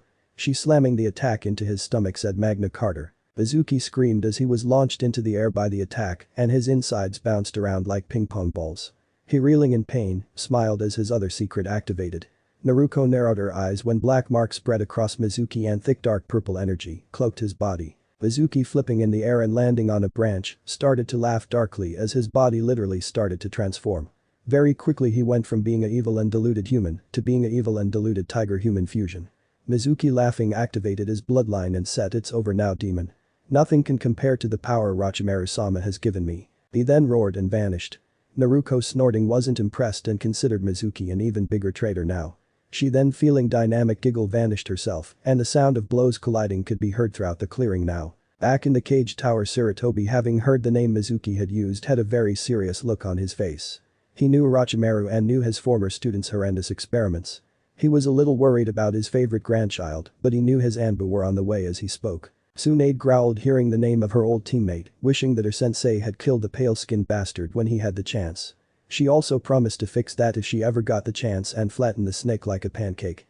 Tsum was still worried about Kiba as he hadn't jumped back into the fight yet. She had no clue that he was unconscious on the tree branch Naruto had been napping on, already almost completely healed. Kagome was bouncing in Gamora's lap at the amazing power she could feel flowing from her big sister, not even knowing that said sister had yet to even tap into a 1/8 of her power. Gamora knew this though and couldn't help but giggle as her daughter was showing off in the best way. Plus she, her newest daughter, was going to have a elder sister complex in the best way. Hailey, now paying attention, was curious on how powerful her creator was. She was also wondering how powerful her master was going to be. Hana, having just walked into the office, was wondering where her bonehead brother was and why her mom seemed so worried. Yugao, having been one of the Anbu who Sarutobi sent to go help Iruka, was hurrying, hoping that she could finish this mission up and find Naruto for a date. Mizuki, hitting the ground, stood up and couldn't understand how, with him using the power Orochimaru had given him, he was losing to the damn demon. Naruto, landing, looked at Mizuki with bored eyes. Sighing, she said, "Through Akamaru you used to be stronger, more of a threat." She, dodging the kunai he sent at her, decided to end her little game with him. Vanishing, she appeared right in front of him. Opening her mouth and staring him in the eyes, she said, "Y'all to shul." Eyes widened when a gigantic pillar of black flames shot out of her mouth and obliterated not only the trees but the ground around them. Mizuki, having replaced himself with a log, was not only realizing that he was doomed but realizing that he was gonna pay for his sins. Naruto, stopping her fire breath attack, looked at Mizuki, not expecting him to dodge her through him. Standing up, she, speaking through Akamaru, said, "I'm shocked that you were able to dodge that. It's one of my soon-to-be famous attacks." Shrugging, she said, "It doesn't matter as I've only been using an 8 of my full power." Mizuki, hearing this, felt his bladder empty as what she just said was terrifying. He wasn't the only one to react like this, as Iruka, close to passing out, was woken the fuck up when he heard this. Sasuke, in agony, couldn't comprehend what anyone was saying. Yugao and the arriving Anbu all gasped behind their mask hearing this. The unconscious Kiba didn't hear what Naruto had said. Sarutobi had let his pipe drop from his mouth and Tsunade had yipped. Akamaru, sitting on Naruto's head, felt his little heart skip a beat hearing this. Mizuki, trembling now, knew he had to do something quick or he was dead. His eyes then setting on Sasuke, smirked as he had a plan. Roaring, he charged up his most powerful riot javelin yet. He then made a mad dash towards Sasuke, hoping that his plan worked. Naruto, watching Mizuki run towards the pretender's side and knew she had to save him. Vanishing, she appeared in front of Mizuki's attack and rolled her eyes when the smirk appeared on his face. She, activating her armor's force fields, turned it up to 50% and waited. Mizuki, thinking that his plan had worked, slammed his attack into Naruto. Everyone except Gamora's eyes widened when his attack slammed into a large clear dome. Naruto, not even feeling a tremor, lifted up her hand and, speaking through Akamaru, pathetic and predictable. The gigantic amount of energy then surged through her body into her hand. She, watching as the force field slowly fell down, said, "Time for you to die, Mizuki." Neon cannon. A gigantic beam of bright colors then hit Mizuki directly and the power behind it could be felt for miles away. It kicked up a ton of smoke and falling debris. Everyone watching with bated breath gained wide comical eyes when the smoke cleared. There was a huge and deep scar where the attack had been launched and nothing of Mizuki could be seen. Naruto, lowering her hand, said, "That's one less piece of trash to deal with." She then, turning, walked over to Iruka, who had lost a lot of blood, leaned over and softly touched his wound. Eyes widened when not only did it heal, but his arm grew back and he gained a slight aura. She, removing her hand, moved to Sasuke and, stepping on him, started to slowly heal him also. She, once both people was properly healed, floated Kiba down from the branch he was on. Sitting him down, she turned to look at Yugao and said, "They're all yours, Yu-chan. I would stay and help you with all of this, but I have a little sister to tuck in, as apparently my mother decided to let her stay up and watch this little battle." She then sitting Akamaru down, pulled out a nice juicy steak and gave it to the very happy dog and said, "You go with your master and I'll be seeing you later." Akamaru accepting the steak didn't even bother when she burst into a swarm of gorgeous butterflies. Yugao watching them leave knew she needed to hurry up and state her claim on Naruto before some no-good floozy did. The next morning, Naruto sleeping in Kagem's bed as the little girl had used the dreaded puppy dog eyes on her. Naruto had tried valiantly to resist them, but in the end she had folded like an accordion and agreed to sleep in the same bed as Kagem. Naruto getting out of the bed, stretched her joints as sleeping beside Kagem, who was a cuddler, had made her stiff. Walking out of the room and entering the bathroom, Naruto looking in the mirror, groaned spotting how messy her hair was. She hearing giggling she was familiar with said, "I see nothing funny, mother." Amora appearing with several hair care products, said, "I'm just giggling at how back when you were younger, you just cut your hair and move on, but now you take the time to actually tend to it." Naruto rolling her eyes grabbed her toothbrush and said, "You can style my hair if you would like, mother." Amora smiling brightly loved styling Naruto's hair as it was so easy to mold and very soft. Skipping ahead she got to work on her eldest daughter's hair. Naruto ignoring this could feel Kagem was already starting to wake up. Creating a clone she sent it to get started on Kagem's morning rituals and other things like this. Gamora giggling said, "You're already such a wonderful big sister." Naruto finished brushing her teeth, spat into the sink and said, "Yeah, well, she deserves the best big sister in the world, scratch that universe, and I'm gonna try my best to be said sister." She feeling Gamora twisting her hair asked, "What style are we going with today?" Gamora giving Naruto a smile said, "You're going to be rocking the prince's curls for your bangs, well the rest will be put in a top knot." Naruto blinked and asked why. Amora grabbing a can of hairspray, said, "Today you'll be talking to the esteemed councils of Konoha, as they wish to speak with you." Naruto rolled her eyes and asked, "What do the bottom feeders want?" Amora laughing said, "I don't know, Musume, but you should take Kagem with you, so that you can let them know who she is." Naruto sighed and said, "Fine, but if they even think about trying to make me marry that damn pretender, I'm gonna unleash a supernova on them." Amora shrugged and said, "I don't care what you do to them, baby, they're scum." Naruto hearing this smirked and said, "Yes they are." 2 hours later in the council chambers, the civilian council was livid as they had issued the summons to Naruto over 2 hours ago and the girl had the gall to be over 2 hours late. One man standing up was about to issue an Anbu go fetch her when the council chambers doors opened. All eyes moved and Saratobi smiled spotting Naruto in the doorway dressed in an elegant kimono that most likely cost more than anyone could afford in a lifetime. Her blonde hair was tied up into an elegant top knot with 2 curly bangs framing her face, giving her a very noble look. She was holding Kagem's hand and said, "Little girl look just as noble as Naruto." Hailey the kitten sitting on Kagem's shoulder even looked all cleaned up. Naruto walking in said through Hailey, "I'm not sorry I'm late, I was just checking up on Naruto-san to make sure the attack by the traitor that he took for the arrogant pretender healed correctly, with me using my magic." She sitting Kagem down and ignoring the red faces of the civilians, said it did and he'll be fine within 2 days. The pretender on the other hand will take a max of a week to completely heal as not only was his body damaged, but his oh so precious ego was damaged. She then sitting down herself turned to Tsume and asked, "How's Kiba-san?" Tsume with a grateful smile on her face said, "He's at home going through training drills as we speak. Thank you for fixing his foolish mistake." Naruto shrugging said, "It's not his fault as he's way too brash to stop and think about what he was doing, otherwise he would have known it was a trap." Tsume was about to say something when extremely pissed off civilian said, "We demand you." His sentence was cut off as his tongue was literally removed from his mouth. Almost all eyes widened spotting this. Naruto with a not pleased look in her eyes, said, "Filthy mongrel. You will not demand anything from me or any member of the Silverblood family as we are above you all." Everyone, including the ever-power-hungry Danzo gulped hearing this. One civilian, a woman with blonde hair and green eyes, asked Lady Naruto, "Why have you returned to the village and are you truly an Uchiha?" Naruto looking at this woman could see that she wasn't like her fellow councilmen. She wasn't power-hungry, greedy and didn't have a hidden agenda. Naruto smiling asked, "What's your name?" The woman gulping said, "I'm Mizuki Haruno of the Haruno clan, 5th generation counselor of the Haruno clan." Naruto hearing this said, "Ah, you must be that pink-haired girl I graduated with, mother." Mizuki nodding said, "Hi, she is my only child, Lady Naruto." Naruto smiling now said, "You may call me Naruto, as for you question I returned to this village to become a Kunoichi and one day take over as Hokage for the old man there." Saratobi rolling his eyes asked, "The weapons you used yesterday during both your exam and your battle with Mizuki, what are they and where did they come from?" Naruto touching her hip revealed her Konoha headband that was acting as both her belt and her holster. She pulling out one of her pistols said, "This is Eve and she's a Colt 45, a weapon created by the human race in an alternate dimension." Her class is a pistol, and unlike normal pistols, she has an unlimited clipper chamber. Meaning I could and most likely will be unleashing skylines of her projectiles, which are called bullets. Now Eve, unlike regular pistols, has a soul embedded inside of her and can shift into several other forms, including a chain sword form.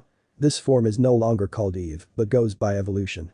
She can fire projectiles made up of pure energy and can fire healing bullets at allies. Eyes widened hearing this, and Tsume asked, how did Eve come into your hands? Naruto smiling said Eve back in her place and said, my mother created them for me as a 10th birthday present. Sarutobi hearing this asked, and the other weapon? She giggling said, I created most of my other weapons, and they all reside within a special room in the Silverblood estate, which is more like an arsenal than a room. Shibi pushing up his glasses said, my son informed me that you use the energy of creation known as cosmic energy, and that you have massive stores of it. Naruto nodding said, indeed I do, Aburam-san.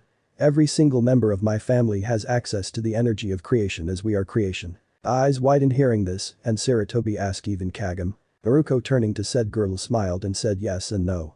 Yes, because she's a Silverblood and cosmic energy naturally flows through us.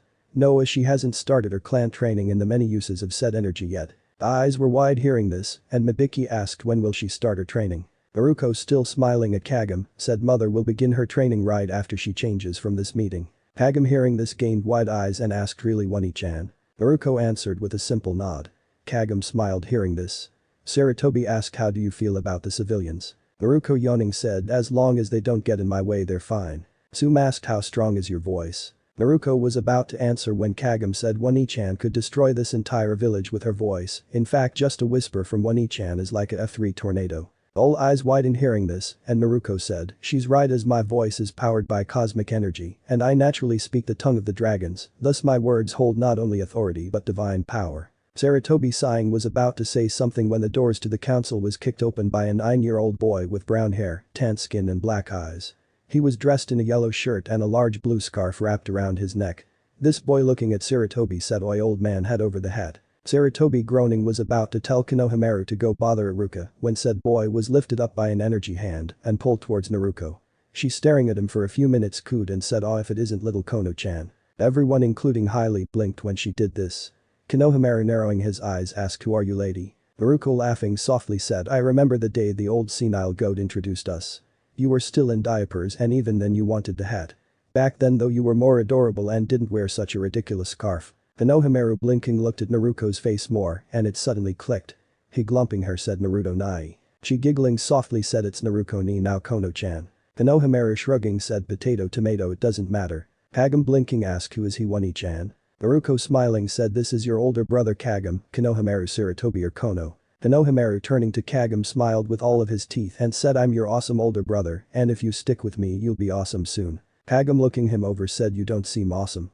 Wani-chan seems awesome and radiates cool, unlike you who just radiates idiot. Naruto hearing this nearly died of laughter. Konohamaru with a red face said I'll have you know I could take you down without lifting finger. Kagam snorting said you're not Wani-chan, as only she could do that. Naruto being able to sense the fight that was about to come, said alright you two that's enough of that. You are family so act like it. Both kids pouted hearing this but shook hands. She smiling at this said good now come Kagam as it's time we took our leave. She then placing a hand on Kagam shocked everyone when the two vanished in a murder of crows. Sarutobi groaning said this meeting is over. The teams will be announced in 1 week and have been settled. No changes will be made and no one is to bother Naruto or she'll kill you. Everyone nodded and left, with Danzo making doomed plans to get Naruto under his control. 1 week later Naruto once again in the academy was sitting beside Shino as Iruka tried and failed to get the loud students under control, could feel Akamaru sitting in her hair chewing on the bone she had given him. She wondered how the dog never left any bone pieces in her hair as it was always spotless when he got down from her hair. She feeling eyes on her turned to Kiba and asked how may I help you Kiba? He narrowing his eyes asked how strong are you? She smiling said I could easily defeat every single person in this room with only my pinky finger. Eyes widened hearing this. Shino nodding said she's telling the truth as my insects have tasted a tiny bit of her energy and went into a coma. Naruto giggling said that's because it got greedy and tried more than it could handle. Sasuke snorting said you can't defeat me loser. She snorting back said oh please pretender, Kiba defeated you last night with ease and if Iruka-san hadn't stopped him would probably be on trial for your murder right now. Sasuke growled hearing this while Kiba puffed out his chest with pride. Iruka coughing getting their attention back said Team 7 is Sasuke Uchiha, Sakura Haruno and Naruto Silverblood. Naruto hearing this rolled her eyes as she just had to placed on the same team as the pretender. She tuning the rest of it out was assuring dynamic that she would get to play soon. She blinked when Kiba said, "What do you mean you're not coming with me?" She looking around the room could see that almost all of the other genin hopeful was gone, the exception being Team 7, 8 and 10. Hinata and Shino was standing at the door with their sensei, a rather pretty woman with long flowing black hair and exotic ruby red eyes. Apparently Akamaru was refusing to go with Kiba to his team meeting. Akamaru barking and growling confirmed her thoughts. Kiba gasping asked, "What the hell Akamaru, you're abandoning me for her?" Akamaru nodding barked a few times. Kiba was about to say something when Naruto lifting up her hand created a solid clone of Akamaru that barked and jumped on Kiba's head. All eyes wide in spotting this. She lowering her hand said, "There now you have a partner loyal to you and I have a partner loyal to me." Kiba shaking his head shrugged and walked out of the room with the rest of his team. Asuma walking in seconds later with a red handprint across his face and a cigarette in his mouth was about to say something when his cigarette was literally ripped from his mouth. His pack of cigarettes was then removed from his pocket. All of his cigarettes then turned into flames as they were burned. He with shock shining in his eyes asked, "What the hell?" Naruto with a demonic aura and shining eyes said, "You will not smoke your cancer sticks around my person or in the presence of any lady." Asuma narrowing his eyes asked her what. A gigantic killing intent then crashed down on him and he dropped to his hands and knees. She with the most vile smile on her face said, "Or I'll fucking kill you, rip out your soul, bind it with chains, and toss your sorry ass into the deepest darkest pits of hell to become some demon's bitch until the time I see fit." Asuma witnessing said event swallowed hard and said, "I'm sorry Lady Silverblood, please forgive my foolishness." The killing intent vanished as she said, "All is forgiven now beggin'." He didn't have to be told twice as he got his 3 wide-eyed students and got the hell out of Dodge. Naruto yawning ignored the wide eyes of Sakura and jealous Sasuke. Leaning back she decided to take a nap. 4 hours later she would wake up from her nap and find Sakura radiating rage pacing the floor. Sitting up she asked through Akamaru, "He's still not here is he?" Sakura shaking her head said, "Our stupid Baka-sensei is over 4 hours late." Naruto hearing this sighed and shut her eyes. Finding Kakashi's chakra she surged her energy through her body. Ignoring the wide eyes she made the energy form 2 very large hands. She then sent said hands hurtling towards Kakashi.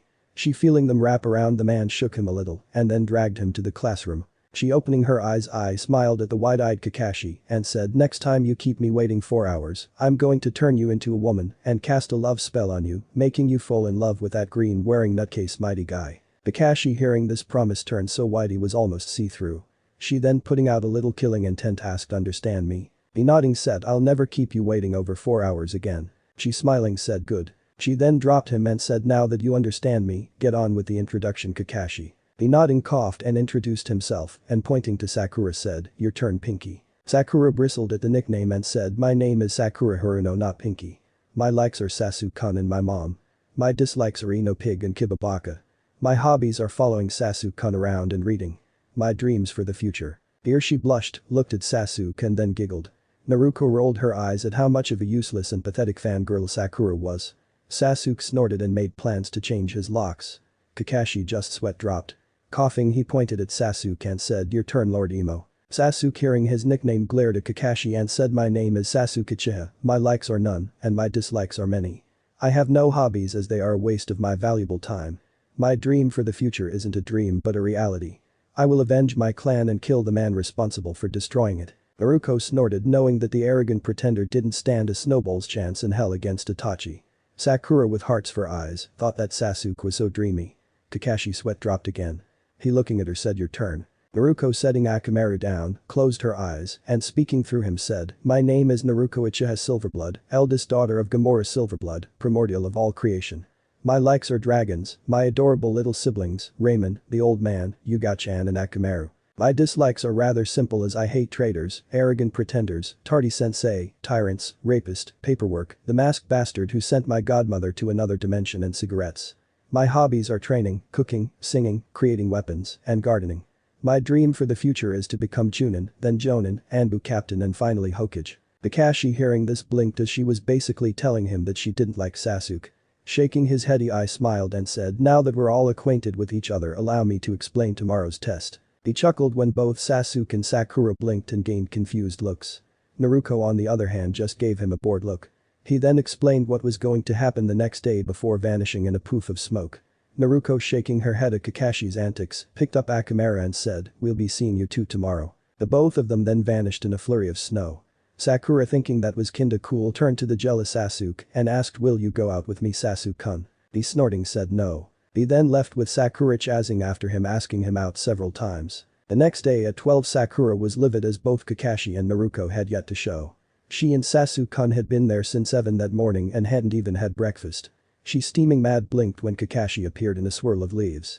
She pointing a single finger at him screeched, you're late. Kakashi, eye smiling, said, well, you see, I got lost on the road of life. Sakura was about to screech again when a flurry of snow appeared beside Kakashi and Naruto was revealed with Akamaru sitting in her hair. Sakura pointing at her screeched, you're late. Naruto rolling her eyes said through Akamaru, well, you see, actually I don't give two shits about being late as Kakashi-sensei just arrived. Sakura wanted to say something, but Naruto was right. Kakashi, eye smiling, set a stop clock down on one of the wooden posts and pulled out 2 bells from his pocket. He said, you each have until 3 to get these bells or you'll be ejected from the ninja program. Sasuke and Sakura's eyes widened hearing this, while Naruto yawned knowing that Kakashi was lying through his teeth. Sakura then said, but sensei, there's only 2 bells. Kakashi, still with an infernal eye smile on his face, said, right, as one of you will be kicked out anyway. He then starting the clock said, your time starts now. Both Sakura and Sasuke vanished instantly while Naruto was still standing beside him.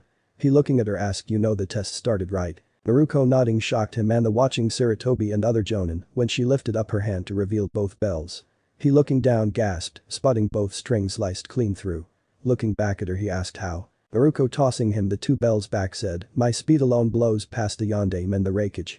I am literally the second fastest being in all of creation, with mother being the fastest. Kakashi hearing this and attaching the bells back asked, why are you giving me these back? She giving him a plain look said, because you have to test the pretender and the Haruno. We both know that in skill I'm really a cage level ninja and the only reason I'm a genin is because I want to start at the bottom. So do your little test with the idiot and the fangirl and if they pass I'll train the Haruno and you'll train the pretender. Kakashi sweat dropping said right. He then pulled out his book and started to think over his plans as if what Naruto had just told him was true, then if he passed this team, Naruto would be responsible for the training of the fangirl, but he'd be stuck with the arrogant Ichiha. Inside of his head several chibi versions of himself face-palmed and grown troublesome. Naruto herself sat down and started to meditate as Akamaru took a nap in her hair. 3 hours later Naruto opened her eyes and sweat dropped as both Sakura and Sasuke were tied to the wooden post as Kakashi chewed the 2 out. Apparently while she had meditated the 2 had not only failed but had done so miserably with Sasuke trying to attack Sakura, thinking that if he got rid of her, then there would be one less person between him and his revenge. Standing up she walked over and looking the deeply hurt Sakura in the eyes said, enough with the angry act, Kakashi. Pass this team like the elders have forced you to do and Gigi asked you to do already so I can get Sakura started on her training. Kakashi sweat dropped and asked, are you going to ruin my fun, always? Naruto shrugging watched as Sakura was released from her bindings, closely followed by the pretender. Kakashi feeling the sweat drop groan said what she said. Anyway, congratulations, we are now officially Team 7. Tomorrow we will meet back here and we will have a spar. I and Naruto will not be joining as it will be just the 2 of you, Emo and Banshee. He then with an eye smile vanished in a poof of smoke. Sasuke glared at where he had been standing and completely ignoring Sakura stomped off. The pink-haired girl quickly chased after him like a lost puppy. Naruto shaking her head said through Akamaru, tomorrow isn't going to be pretty as the pretender is gonna beat her like a damn rug. She sighing said, oh well, it will snap her out of her insane notion that the pretender is her knight in shining armor and maybe I can mold her into Kunoichi capable of going toe-to-toe with Tsunade Senju. She then shrugged and decided to go get some ramen. On her way to the ramen stand she was stopped by a desperate-looking Mibiki. Blinking she asked, how may I help you, Haruno-san? Mibiki bowing lowly said, Naruto-sama, please don't allow the Uchiha to kill my daughter tomorrow during the spar. Naruto blinking said, don't worry Haruno-san, I hadn't planned on letting the Uchiha beat her that much. I'm just let the spar last for at least 5 seconds so that she can snap out of her fangirl's traits and I can start molding her into a proper Kunoichi. Mibiki hearing this had tears streaming from her eyes as she was very thankful and now basically kissing the ground said, thank you so much Naruto-sama. I promise to repay you somehow. Naruto scratching Akamaru behind his ears said, you babysit Kagome whenever I'm not in the village your mother is occupied. Mibiki hearing this quickly agreed and said, I will protect Kagome-sama with my life. Naruto I smiled hearing this and said, good, now if you excuse me I'm in need of the food of the gods known as ramen. She then continued on her walk, missing Mibiki say, I will follow you until the end of time Lady Naruto, this I swear on the clan Haruno. On the back of Mibiki's right hand the Silverblood clan symbol appeared. This oath had been officially recorded by Gamora who had watched the entire thing. The next day, Naruto watched as the Uchiha literally beat Sakura like she was a slave before she said alright, this spar is over. The pretender won. Sasuke huffing turned to her and said fight me. She giving him a very plain look said no, so go off somewhere and brood, you pretender. Sasuke growling said I demand you fight me. Naruto's eyes narrowed and she said Kakashi, I suggest you take the pretender before I show him my true power. Kakashi hearing this and having read the report on her battle with Mizuki, blanched and attempted to get Sasuke to come with him. Keyword is attempted as Sasuke snatched his arm away from Kakashi and said fight me now bitch. Naruto and Akamaru both growled hearing him call her a bitch.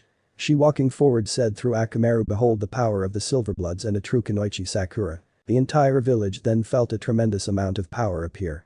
Naruto being the center of said power opened her mouth and said tie it Kluul. Akamaru watched as everything slowed down until it was barely moving. Naruto walking over to Sasuke, who was moving in supreme slow motion, took out her sword and watched as it transformed into a baseball bat. She threw Akamaru said Kenjutsu. Home run hit jutsu. She then slammed the bat on Sasuke's body and Akamaru watched as time picked back up and the loud sound of bones breaking could be heard as Sasuke was literally launched out of the training ground all the way to the female side of the hot springs.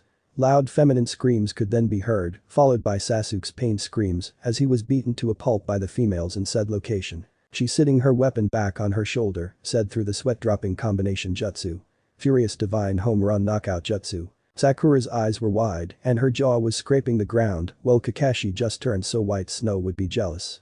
Naruto turning to Sakura said this is the training you will be going through Sakura. By the time I allow Kakashi Nai to get this team a C-rank mission, you'll be able to take down the pretender without trying and will be at least a C-rank threat. Kakashi hearing this blinked as she had called him brother and that she was going to get Sakura at that level. Sakura blinked and asked do you mean it? Naruto nodded and said of course, you'll have to obey my every command, no matter how outlandish it may sound, but I promise you, you'll be the very definition of power. Sakura hearing this bowed and said then I am yours to mold Naruto-sensei. Naruto nodding allowed her sword to vanish and said follow me Sakura. Sakura nodding eagerly followed her new sensei out of training ground 7. Kakashi blinked and wondered if he should go get Sasuke when Anko appeared holding said boy who was wrapped in many bandages. She dropping him on the ground said, this little shit is lucky he's a fellow Konoha shinobi or he'd be castrated right now. Kakashi shivered hearing this and watched as Anko left in a swirl of leaves. Naruto leading Sakura to an empty training ground was going over what she had seen from Sakura's spar with Sasuke. From what she observed Sakura had very strong punches and a very sound mind. She had small chakra reserves and pathetic stamina though. Not to mention the pink-haired girl was on a silly diet that was keeping her body from getting the proper nutrients and minerals. Stopping she said, this will do. Turning she said alright Sakura, the first thing I'm gonna do is build your stamina and chakra reserves up. The chakra reserves part is going to be easy as I'm just gonna feed your chakra coils some pure cosmic energy. This will force your chakra coils to expand and absorb it. It's not gonna be painful as harming you would be counterproductive. The stamina building will be a little tougher as you've been on a diet for the past 6 years trying to impress the emo pretender. Sakura hearing this looked down in shame as it was true. Naruto scratching her chin said don't be ashamed Sakura, as greater beings than you have made fools of themselves to impress someone who had their affections. Now tell me how much do you weigh? Sakura looking back up said I weigh 96 pounds. Naruto nodding said alright. She moving her hands in the air shocked Sakura and Akamaru when she literally started drawing seals in the air.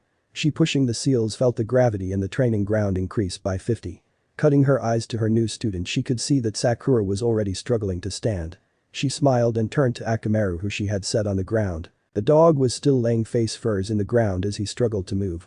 She knew her plans for him and the plans her mother had for Hailey. The two animals were going to be Daiukai with Akamaru becoming a dog demon and Hailey becoming a panther demon. Her mother was leaving it to her to get Kagam interested in swords. Naruto pressing the seal decreased the gravity by 15 and watched as Sakura and Akamaru slowly stood to their feet. Smiling she said welcome Sakura and Akamaru to Naruto Silverblood's bootcamp from hell. This training will push you beyond anything you've ever done before and shatter the barrier between mortal and immortal. Sakura staring at Naruto with wide eyes asked how are you going to do this? Naruto speaking through telepathic connections said you Sakura are human by nature, thus getting you past a barrier is going to be more difficult, but if I can find a certain jewel and combine it with a certain suit of armor, you'll be halfway there. Sakura nodded to this and asked why does it feel so heavy? Naruto walking over to Sakura gently thumped the girl and watched her fall back. She leaning over with an eye smile said because I've increased the gravity force by 35. It was 50, but you two couldn't handle it. Sakura had wide eyes and asked you can do that. Naruto giggling said yes I can, and soon you will be able to do so, also because as I speak your chakra pathways are being pumped with pure unfiltered cosmic energy. It's expanding your chakra coils and increasing your SAD reserves. It's also as a side effect creating a set of coils for cosmic energy. Sakura gasped hearing this and asked what all can cosmic energy do sensei. Naruto smiled and picking up Akamaru and gently laying him on Sakura's stomach, said cosmic energy is the base for all forms of energy. Chakra is in fact 10% cosmic energy, while the rest is body energy. Cosmic energy can do everything and anything, as with just a small dose of cosmic energy, you can enslave an entire clan.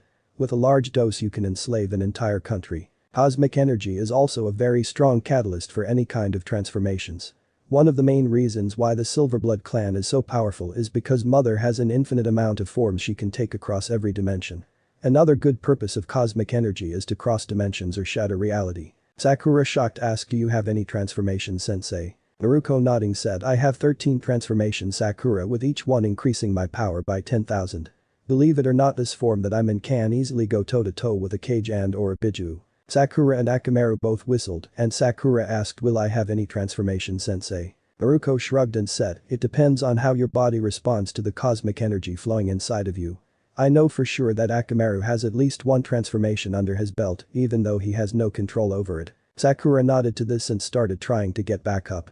Naruto spotting this said your first training session is to get up and moving in this gravity session. Not just you Sakura, but both of you.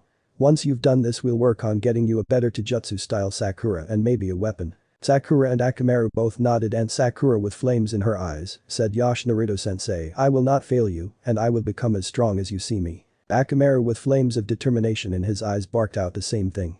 Naruto smiled at this and said good as well you two are working on this I'll be training myself and a clone will be searching for the items I need. She then vanished in a storm of butterflies.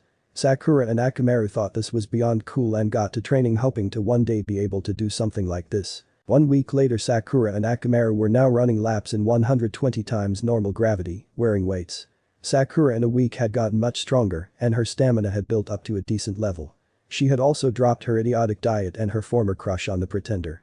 No now she had a legit crush on someone who she knew would return her affections once she got strong enough. This change in mindset and diet had helped her body start improving itself. She was no longer as flat as a cardboard box, but now had C-cup breast and a nice ass. She had also had a toned and flat stomach that she gained from the many crunches and sit-ups Naruto had her do. Around her neck was a necklace with a single gem on it. This gem was crimson and shined with a supernatural light no matter what.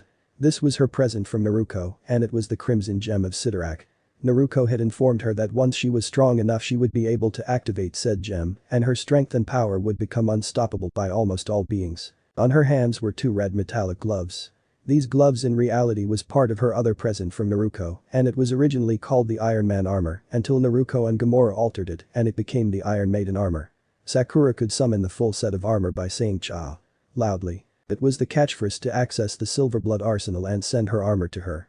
Naruto had actually shown her all of the Iron Maiden line of armor and Sakura had whistled. There were at least 200 different sets of armor but Naruto had restricted her to only 2 sets for right now. She had access to the Iron Maiden Mark II. 0 and to her shock the War Machine Mark III. 0. The War Machine Mark III. 0 was very heavy, unlike the Iron Maiden Mark II. 0 but with good reason.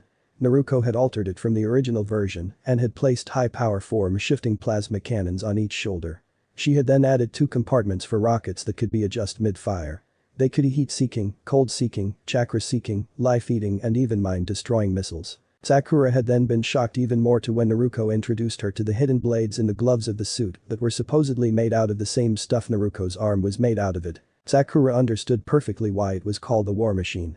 What made these presents even better was that they were chakra-powered, which helped Sakura build up and continue to control her chakra reserves. Akamaru no longer the small dog was now the size of a horse and had golden fur. He had started growing on the 2nd day of training and to his glee had started to develop his own cosmic energy coils. This allowed him access to the same devastating attacks as his partner Naruto. He had also transformed again when Naruto had put him and Sakura against a group of low-level demons. He now had full control over his werewolf form and could even be in said form for a week before having to transform back. He had also to Naruto's joy unlocked a 2nd transformation. His 2nd transformation was basically a complete duplicate of Naruto, metallic arm and all. Naruto had really trained this form and gotten him a specialized shield for this form to match her sword. This shield Naruto had explained belonged to someone known as the Civil Warrior.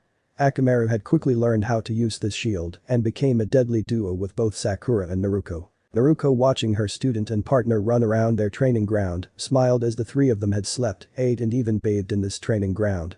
Sakura and Akamaru were much powerful than before, and Naruto had doubt Sakura could easily take down the pretender without trying too much. Her smile widened, remembering that Sakura had taken to the Ansatsuken like a fish to water, even being able to use the Hadouken with skill and power.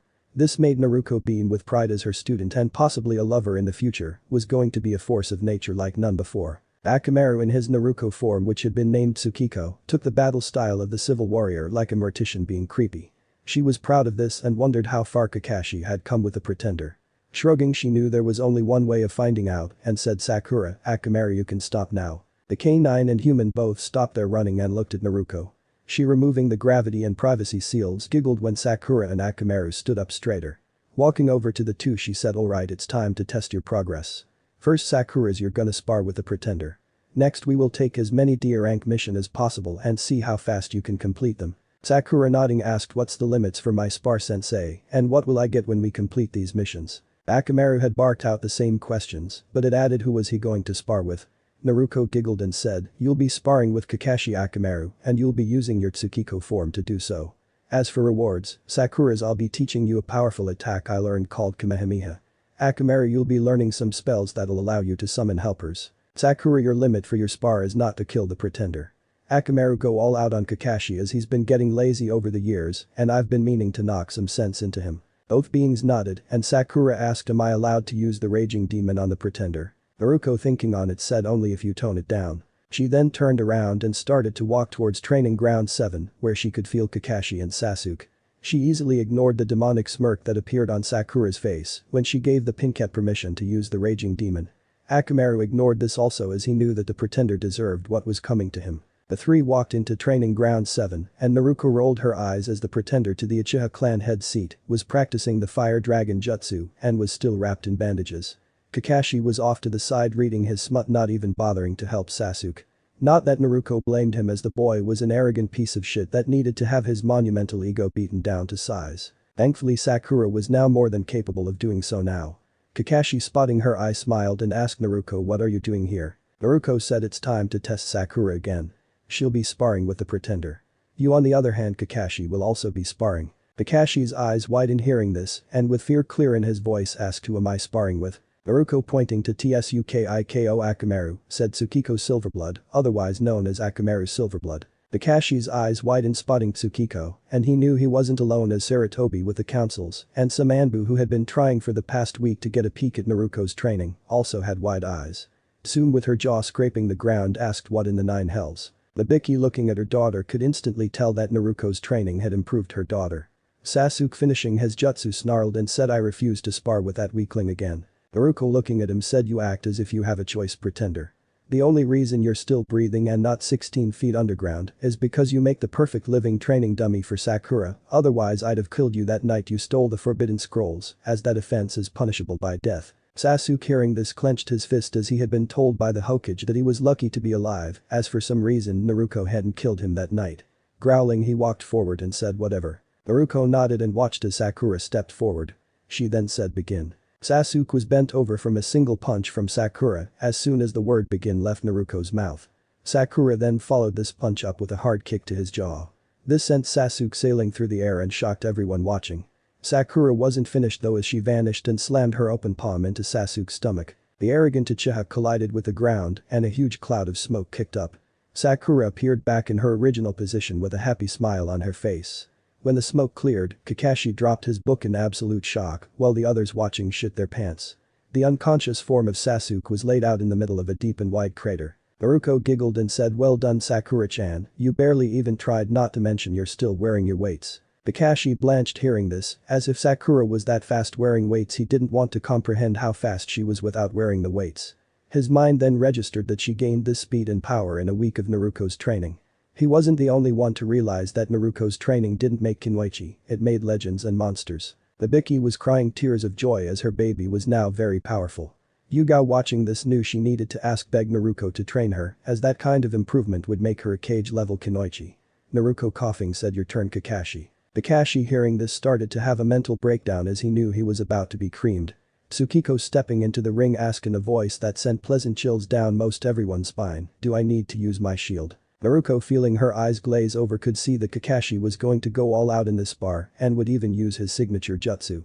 Coming back into reality she said yes Tsukiko, you also need to use my Sharingan and remove your weights. Eyes widened and spit takes happened when she said this and Kakashi asked she can use your Sharingan. Naruto nodded and said yes as Tsukiko is only a slightly more canine version of myself, meaning she has all of my powers, but to a lower level. Kakashi hearing this gulped and asked how powerful is your Sharingan and how powerful is hers. Naruto giggled and said Kakashi nai my eyes are godly, while Tsukiko's are cage level. Kakashi started to mentally cry when she said this.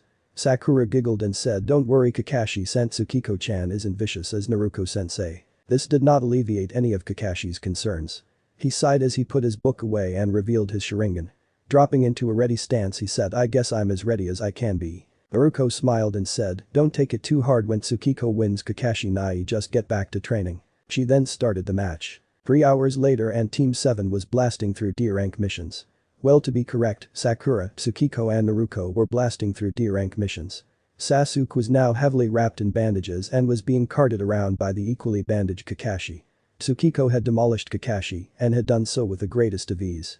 Her shield had even stopped his lightning blade. Naruto had healed the both of them after, but it only healed Sasuke so much before sending Kakashi to hospital with the pretender. Kakashi had never been so hurt in his life and realized that he did need get back to training seriously. Naruto had even offered to help him train. He had gladly accepted as he had seen the results of her training firsthand. He blinked when a differently dressed Yugao appeared and said I'll cart Sasuke-san around for you Kakashi-senpai. Kakashi nodding asked why are you not in your uniform? Yugao smiling said Hokage-sama gave me the SS rank mission of being the ko-sensei of Team 7. Kakashi hearing this asked you want training from Naruto and this was the easiest way to get it. Yugao I smiled said yes, plus I can't wait until the others find out you got your ass kicked by all intents and purposes a dog. Kakashi sweat dropped and said said dog was in the form of Naruto, had a fully matured Sharingan and had a shield that easily absorbed my strongest jutsu. Plus was faster than Guy with his weights off. Yugao giggled and said I know senpai and you forgot to add was personally trained by one sexy as hell goddess. Kakashi rolled his eyes and blinked when Naruto, Sakura and Tsukiko all appeared in front of them, holding to his shock a docile Tora. Sakura being the one holding said feline said I have no clue why the people call this sweetheart a demon. Tsukiko nodding said besides being a mangy cat, she's rather pleasant. Naruto giggled and said you two do realize that the only reason she's so docile is because she knows all three of us could easily destroy her. Sakura and Tsukiko shrugged and asked how many missions does this make. Naruto I smiled and said 450. Kakashi nearly choked hearing this, while Yugao gaped. Sakura and Tsukiko asked is that a lot? Naruto nodded and said I'm pretty sure we broke the record for completing D ranks in a day. Sakura confused said but Naruto-sensei we still have 6 hours before the end of the day. Tsukiko nodded and said yeah we completed all those missions in 3 hours.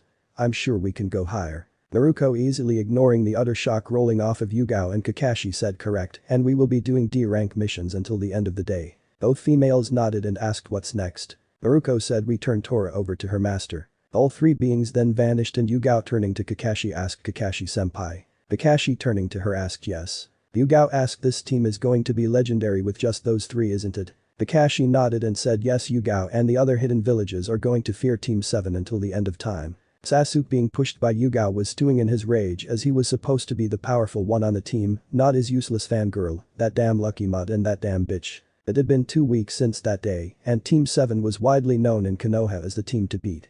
With 3 members alone they had completed an outstanding 124 D-rank mission and had finally defeated the dreaded Tora mission.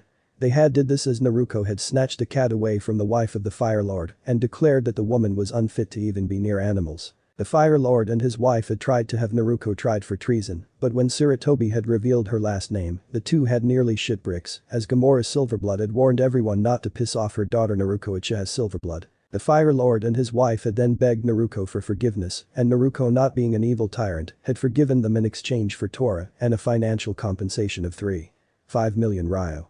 They had quickly agreed and surrendered the money to Naruto, who then gave most of it to Sakura, Tsukiko and Yugao, while giving the rest to the village. The civilian council had after hearing this started worshipping Naruto, and the shinobi had joined in not soon after. Kakashi and Yugao had started their training under Naruto, and both could attest to it being the most brutal but effective training regime they had ever been under. The fact that Naruto had fixed it so that Kakashi's borrowed Sharingan no longer drained his chakra had increased Kakashi's effectiveness by 20. Things had really gotten crazy when Kakashi became an official Silverblood and was Naruto's official older brother. Naruto had instantly started Kakashi on training with cosmic energy and had made the man once again pick up a weapon besides a kunai or shuriken. Kakashi could now be seen with a powerful silver blade with a silver ball in the middle of it. This ball had 7 black stars in it. Kakashi had named this weapon Fangs of the Eternal Dragon. He didn't reveal why it was named this, but had simply said that it fitted. Yugao's training had benefited her also, as she was now easily a cage-level kunoichi. She had also gained a new weapon, well 3 new weapons. She had gained twin shape-shifting pistols like Naruto, but hers were purple and electric yellow. She had also gained a new katana that had a smirking skull on it. She had named this Blade Reaper of Lost Souls. She had demonstrated why it was named this, and she had been entered in the bingo book as an S-rank threat as she had wiped out a very large bandit camp with one swing. The Hokage had read the reports and seen the photos of said camp after the attack, and he had sealed it up and classified it as an triple S-rank secret. Yugao had also officially become one of Naruto's girlfriends, along with Aya Michiraku, Anko Mitarashi and Sakura Haruno. No one knew how or when Naruto managed to get 2 out of the 4 ice queens of Konoha to fall for her, but most men were jealous. The astounding things is that Naruto had removed the curse seal of heaven from Anko's neck and Anko no longer bore that mark. Right now Team 7 was on their way to the Hokage Tower, as Naruto had decided it was finally time for Team 7 to get their first C rank.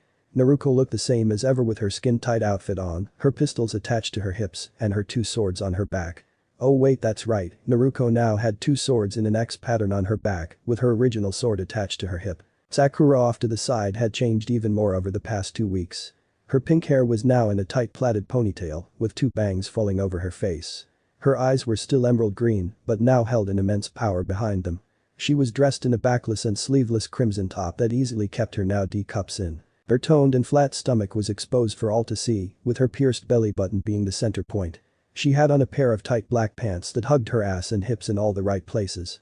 She still wore her gloves as normal, but now instead of 1 pair with access to 1 armor, she had 1 pair that had access to all 10 sets of armor she had access to. The crimson gem of Sidorak still hung from her necklace, but now was in her heavenly valley. Akamaru in his Tsukiko form was dressed the same as Naruto, except he had on a pair of crystalline gauntlets that were molded like snarling wolves. He also didn't have on shoes, preferring to be barefoot. Sasuke hadn't changed in the bit as he was still arrogant as ever and challenged Sakura, Naruto, Tsukiko and even Yugao to a spar every day. Most days Sakura would oblige him and knock him out within seconds of the spar. Kakashi was dressed like he was in Anbu again, except no animal mask and the Silverblood clan symbol on the breastplate. He no longer read his smut, as Naruto had beat that out of him. Yugao was dressed like she was going to work as an Anbu, except for the armor was shorter, leaving her midriff exposed. Naruto opening the door the Hokage Tower rolled her eyes hearing the Inizuka complain about D ranks. Ignoring Team 8 she walked up to Sarutobi and said Team 7 is ready for our first C rank. Sarutobi easily ignoring Kiba nodded and handed her 2 scrolls. Opening them up Naruto quickly scanned them. She nodded and gave them to Kakashi. She turning to Sakura smiled and said, it might be finally time for you to use your gem Sakura-chan. We're going to exterminate several bandit camps that have popped up along the border of Fire Country. It's been suspected that these camps are being run by a missing ninja. She cutting her eyes to Tsukiko said, our other mission is to find a missing group of Konoha Chunin sent by Jiji. Sakura asked what do we need to bring Naruto-sensei? Naruto said you 2 are already packed, along with Yugao and Kakashi. She turning to the pretender said, we just have to wait on the pretender to gather his supplies. Sasuke growled and was about to say something when Kakashi said actually we don't as I took the liberty of packing a bag for him last night. Naruto smiled and said excellent, we can start the mission then. She turning to Sarutobi said, we'll get these missions done and be back before you know it Jiji. She then turning back to her team said alright let's move out. Naruto, Sakura, Tsukiko, and Yugao all then vanished in a swirl of pink butterflies.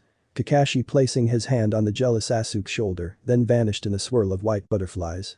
Kiba now upset slammed his hands on the desk and asked why do they get C-rank missions but not us? Sarutobi chuckling said because Team 7 has 3 Cage level ninja, 2 Jonin level ninja, and 1 Chunin level genin. He enjoyed when Kiba's skin tone went from brown to white.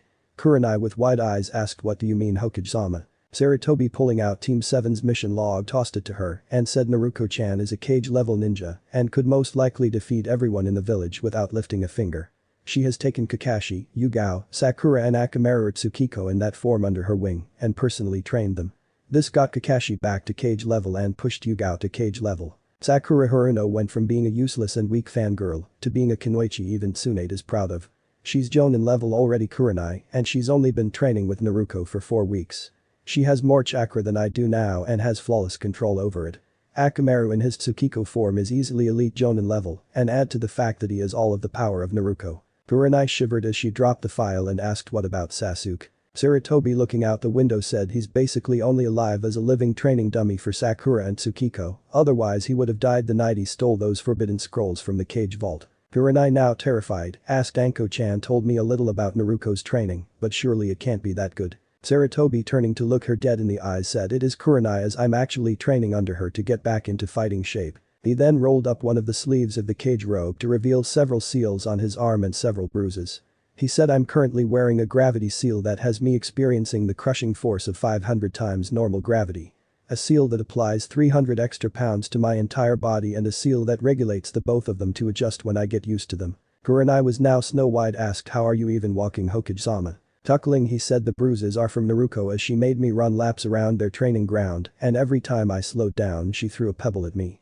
With her power a pebble hitting you is like a boulder hitting you. Kurenai wasn't the only one to blanch hearing this as Asuma who had just walked in with his team turned so white he was making an albino snake look black by comparison. Hell the hidden Anbu and the secretly listening Danzo even blanched. Shikamaru with wide eyes asked how haven't you broken every bone in your body? He smiled and said the last seal is something that instantly heals me of any damage I gain during training. Ino shivered and asked did Forehead Girl get the same training? Saratobi nodding said yes, and last time I checked she is wearing a seal applying 1000 times normal gravity to her body and 600 pounds to her body. Everyone gained tremendous eyes and Ino screeched what? Asuma gulped and asked Dad you can't be serious. Saratobi nodded and said I am as serious as an heart attack.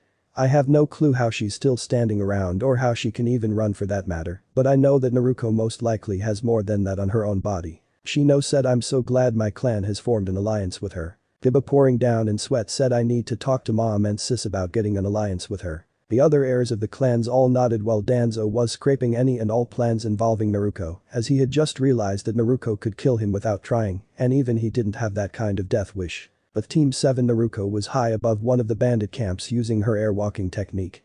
She was scoping the place out and could clearly see that there was no hostages.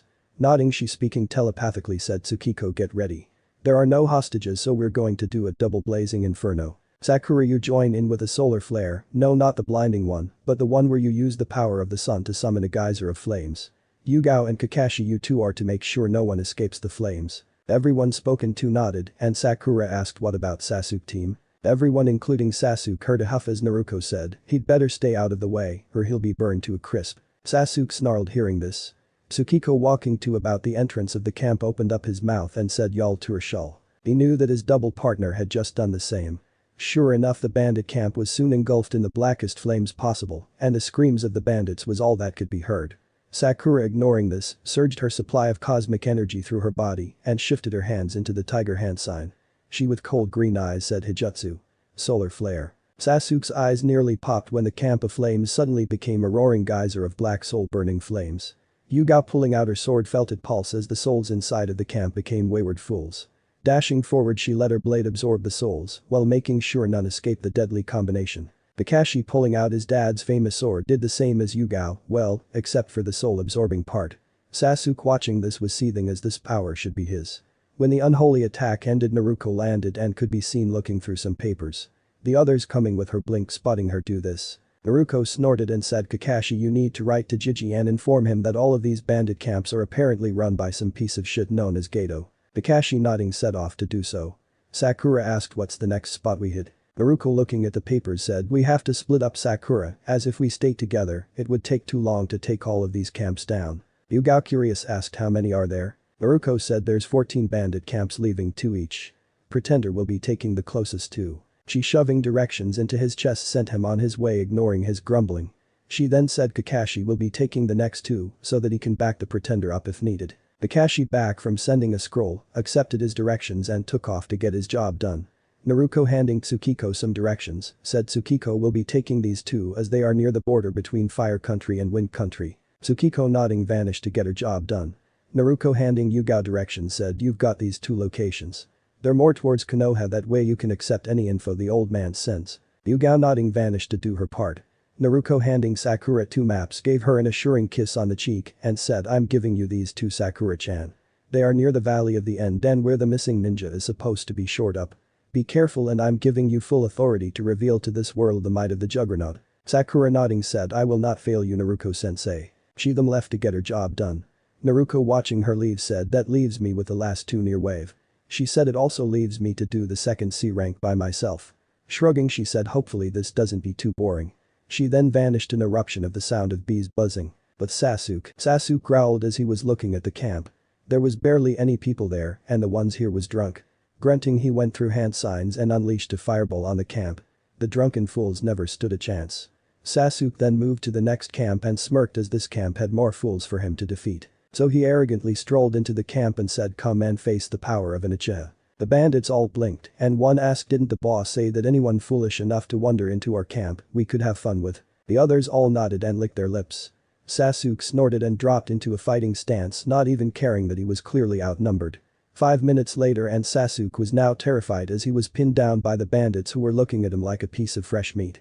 The bandits then started to be cut down like crabgrass. Sasuke watched this happen and growled as he identified the reason the bandits were being cut down. It was Kakashi who had easily dispatched his bandit camps and come to assist Sasuke.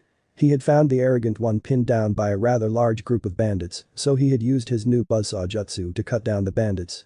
He found it funny how Akamaru as his normal form had given him the inspiration for this jutsu. The stopping eye smiled at Sasuke and said good job with your first camp Sasuke, now we can chill and wait for the others. Sasuke growled and said no I am an elite and I demand we go fight another bandit camp. Kakashi easily ignored Sasuke as he was used to the arrogant boy demanding things.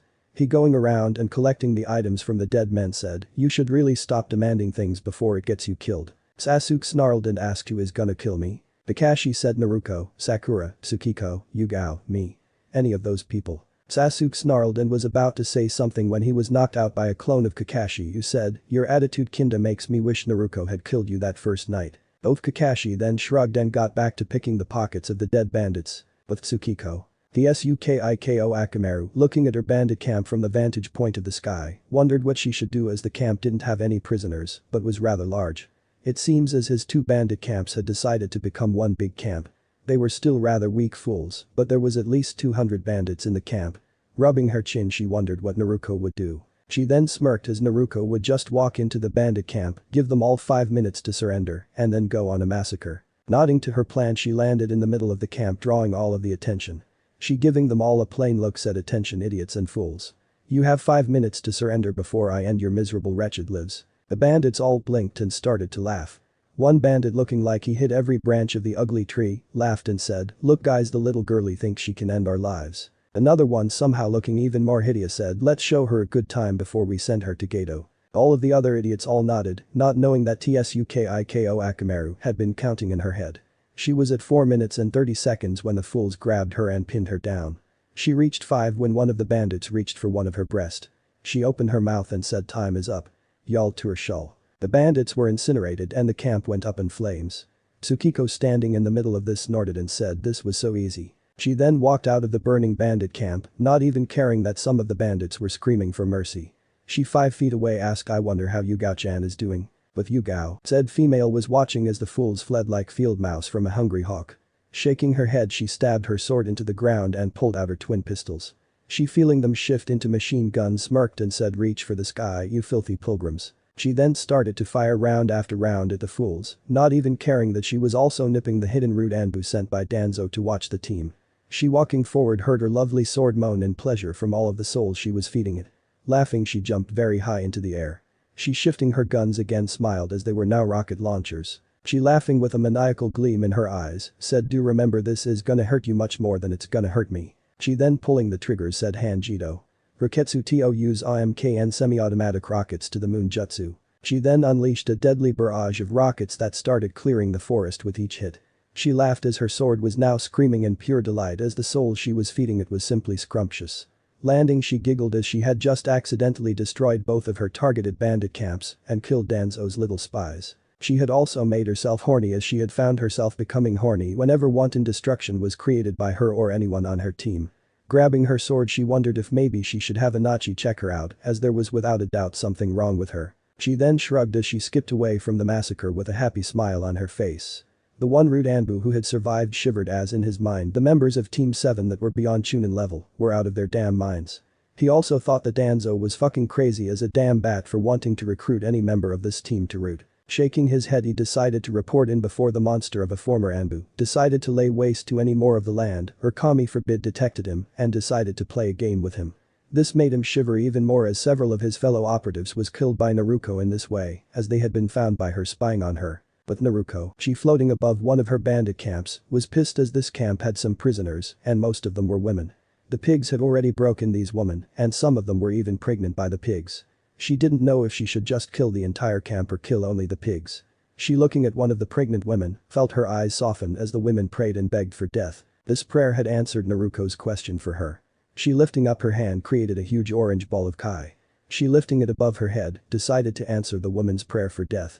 She, slamming the attack down on the camp, said supernova. The effect was instantaneous as the ground trembled and the screams of the pigs filled the air. Naruto wasn't surprised to not hear any of the women crying out in agony. They had been broken a long time ago and this was what they wanted. Naruto stood there the entire time, watching as the camp and its inhabitants slowly burned until there was nothing left, not even grass. She, nodding to herself, flew to the other bandit camp. Thankfully this one didn't have any prisoners, but from the looks of the men they were getting ready to make an raid. Shaking her head, she decided to send the fools directly to hell. Lifting her hands up, she said Akuma no Jutsu. Drag me to hell Jutsu. The bandit camp was literally swallowed up by the head of a very large demon as it slowly vanished, literally dragging the bandit camp to hell. Naruto, lowering her hand, smiled as the fools were now being punished by demons who love to make their victims suffer. She, smiling, turned toward Sakura's direction, knowing that her pink-haired girlfriend was about to bring back the power of the legendary Juggernaut and this world would never be the same again. She giggled, picturing how big Sakura's breasts were going to be when she activated the gem. Her nose then started to drip blood as she realized that those breasts belonged to her and she could grope and squeeze them as much as she wanted. This made her literally start skipping in the air towards Sakura's location. She had forgotten all about the second C rank, but it would come back for her in the form of a sexy alien from another dimension and a female hunter from another dimension. But Sakura was panting as the first bandit camp she had come across had a few low-level missing ninja in it and she had been forced to take them out along with their many goons. She had a few cuts and gashes but was more tired than injured. She, stopping herself, took a deep calming breath in and activated her cosmic energy. She felt her tiredness fade and her injuries heal. Opening her eyes, she smiled, loving that she could use cosmic energy to do things like that. She was eager to learn how to transform like Akamaru could do but knew she first needed to activate her gem. Shaking her head, she jumped into a tree overlooking her next target. She growled, spotting the cage full of slaves, most of them women or young females. They were all terrified and Sakura knew that they had a good reason. Bandits and ninja alike normally rape the females they captured, but so far the slaves hadn't had their innocence taken. She then started searching for the leader of this bandit camp and she found it. She gasped as the leader of the bandit camp and missing ninja was a female. This female was sitting on the back of one of her minions as another of her minions was between her legs tasting her. Sakura, shutting her eyes, activated the Silverblood archives to find out who this woman was. She, finding it, said Amaya Kenshin, former ninja of Suna. Wanted for raping several ninja in training and suspect of trying to rape the Kazekage. Opening her eyes, she said, I know why the slaves and prisoners haven't been touched now. She's been having her way with her minions. Sakura shivered as she said, I'm saving myself for Naruto-sensei and I've never been so glad. She, Venom, I've been saving myself for you. I just wanted one dance with. One night under the smoke alarm. I meant a. She, shutting her eyes, started planning on how to deal with this when her cosmic energy started resonating inside of her. Opening her eyes, she gasped, spotting Gamora in her full primordial form hovering above her. Gamora, instead of having 2 eyes like normal, had 8 eyes, 4 on each side. She, looking down at Sakura, said, it's time for your first hand Jido Jutsu Sakura Haruno. I present to you the entire arsenal of the Silverblood Manor, including every suit of the Iron Maiden project and my baby's most dangerous weapon, the Kyuubi no Yoko Mobile Suit Gundam fully loaded version. This jutsu is called Head Jido. KMGM, no Aki Jutsu semi-automatic release. Fall of the Empress Jutsu. Use it well. She was then brought back to the real world and felt her bracelet pulse with an overwhelming amount of cosmic energy a few times. She knew that these pulse had alerted her targets, so she jumped down from her tree and blinked when Amaya smiled and said, "Ooh, look, another pathetic bitch who is jealous of my beauty and that all of the men want to fuck me." Sakura rolled her eyes and said, "Great, you're a slut, ugly and narcissistic." Amaya snarled as she pushed the man eating her flower off and said, "You stupid little whore, after my men beat you to a sniveling pulp, I'll make you one of my slaves." She, pointing to the slaves in the cage, said, "I had been waiting for the perfect piece of ass to start breaking those bitches in with the forbidden jutsu I stole from Suna." She licked her lips and said, "You'll be the first and the most loyal." Sakura, scowling, dropped into her ready stance as the goons surrounded her and said, "Over a lot of dead bodies. Specifically my sensei, my teammates and most importantly my one true love." Amaya, hearing this, groaned and said, "Oh god, a fucking fangirl. If I didn't rape enough of those types in Suna." Sakura ignored Amaya in favor of studying the goons surrounding her. She, lifting up her hand, said, "This is your one and only chance to surrender peacefully." One of the goons, still with some of Amaya's juices on his lips, snorted and said, "Bitch, please, Amaya-sama just told us that you're a stupid fangirl. Even we can handle fangirls." Sakura sighed and said, "Oh well, I tried." She then, to the shock of the goons, vanished and they started dropping like flies, holes where their hearts should be. This shocked Amaya as none of the fangirls she had raped or come across were this fast or powerful. She then laughed and said, "Oh good, you're not just some weak whore who is hoping and praying that her little crush saves her." She then snapped her fingers and Sakura cursed when even more low-level ninja appeared along with several groups of goons. Amaya, cackling, said, "Let's see how you handle this." Sakura, dropping from her basic academy style into the Ansatsuken. She, pushing her chakra through her body, said, "Alright, this is my first time using this outside of training, so forgive me when you end up in hell if it hurts too much." She then started the raging demon. Suddenly the bandit camp went pitch black and only Sakura could see. The sounds of flesh being pounded soon filled the camp, and when the light finally returned, Amaya gasped as Sakura could be seen standing above a pile of bodies, most missing their heads, others missing various internal organs. Some of her ninjas still stood but were holding bleeding missing limbs. Amaya growled and said, "I don't know what move you just did, but my ninja are standing, which means you failed." Sakura snorted as she stomped down on the ground. Amaya's eyes widened and her jaw dropped when her ninja burst into black flames, and on Sakura's back the kanji for demonic cherry blossoms appeared. Sakura, turning around, was ecstatic that the raging demon worked. She then focused as she now had to deal with Amaya. She blinked when her cosmic energy informed of her that one of Danzo's little spies was watching her. Shrugging, she said, "Come on, let's do this, you ugly slut." Amaya roared as she pulled out a weapon that made Sakura cringe. Amaya had somehow made someone's spine into a sword and it was drenched in blood. Amaya, cackling with insanity, said, "Behold my beautiful baby. Kikitsuki. You see, this sword is alive and it drains the blood of its victims to make itself more powerful." She then, sending a nasty smirk, and Sakura said, "It's been the executioner of over 30,000 people, most of them pathetic fangirls, some people I raped, broke and got tired of." She then charged at Sakura, who jumped back, not wanting to be touched by that weapon. She, clenching her fist, said, "You'll never defeat me, cha." The catchphrase had been uttered and Amaya stopped in her tracks when a sonic boom was heard. Naruto, who had been watching the entire thing, moved to the side as the War Machine Mark III fell from the sky. Sakura, jumping high, slipped right into the armor and surged her chakra into it. Landing, she smirked at the wide eyes of Amaya. Cracking her knuckles, she said, "Alright bitch, let's see your little toy match my war machine." Amaya, shaking her fear away, snorted and said, "That little suit of armor doesn't stand a chance." Amaya then charged Sakura. Sakura, standing still, caught Amaya's weapon and then landed a solid punch to Amaya's stomach. Amaya was sent flying back. Sakura, spotting, opened up her weapon slots and let loose a hailstorm of bullets and rockets on the woman. Amaya, having switched places with a log, charged her sword with lightning chakra and threw it at Sakura. Sakura, feeling it coming, hit it with ultra beam. This sent the sword flying into the air. Sakura, then being alerted to Amaya trying to attack her from behind, spun and grabbed the woman's electrified kunai. She, crushing it and turning, blinked when a hailstorm of kunai was sent her way. Snorting, she fired a single disruptor rocket. This blew the kunai away and Sakura easily deflected the attack from Amaya. Said woman growled as Sakura's armor was tougher than it looked. Amaya's eyes then landed on her slaves. She smirked, knowing just how to make the Konoha Kinoichi work. She blurred through hand signs and launched a lightning jutsu at the slaves. Sakura, spotting this, cursed under her breath and rushed towards the slaves. She quickly realized that wearing her armor was hindering her speed, so ejected from it to get in front of the slaves. She shut her eyes as the lightning headed her way. She blinked when a rough and powerful voice asked, "Do you know who I am?" "I'm the Juggernaut, bitch." Her gem then glowed as she was wrapped in a very bright light. Naruto, watching from above, clapped her hands as it was happening. When the light died down, Amaya dropped her weapon in utter fear, as standing where Sakura had been was a literal juggernaut. This new and improved Sakura stood at 9 feet 5 inches, her body was bulging with muscles, and her green eyes were literally glowing with power. Sakura, feeling extremely powerful, looked at Amaya and said, "I'm the juggernaut, bitch." She then slapped Amaya, and everyone was able to hear the bones breaking. Sakura, shocked at this, shook her head and turned to the cage and asked, "Where are you from?" The slaves gulped and said, "Wave." Sakura was about to say something when Naruto touched down, and the others arrived. Naruto, holding the letter Yugao had given to her, said, "Cool, as we're heading that way to assist teammate in their mission to protect Azuna on his way home. We're also going to take Gato down." Sakura, reverting to normal, asked, "Really, Naruto-sensei?" I smiled and said, "You know it, babe." Everyone except for the jealous Sasuke and confused slaves laughed hearing this. To be continued. Remember to subscribe and like this video. See you in the next part.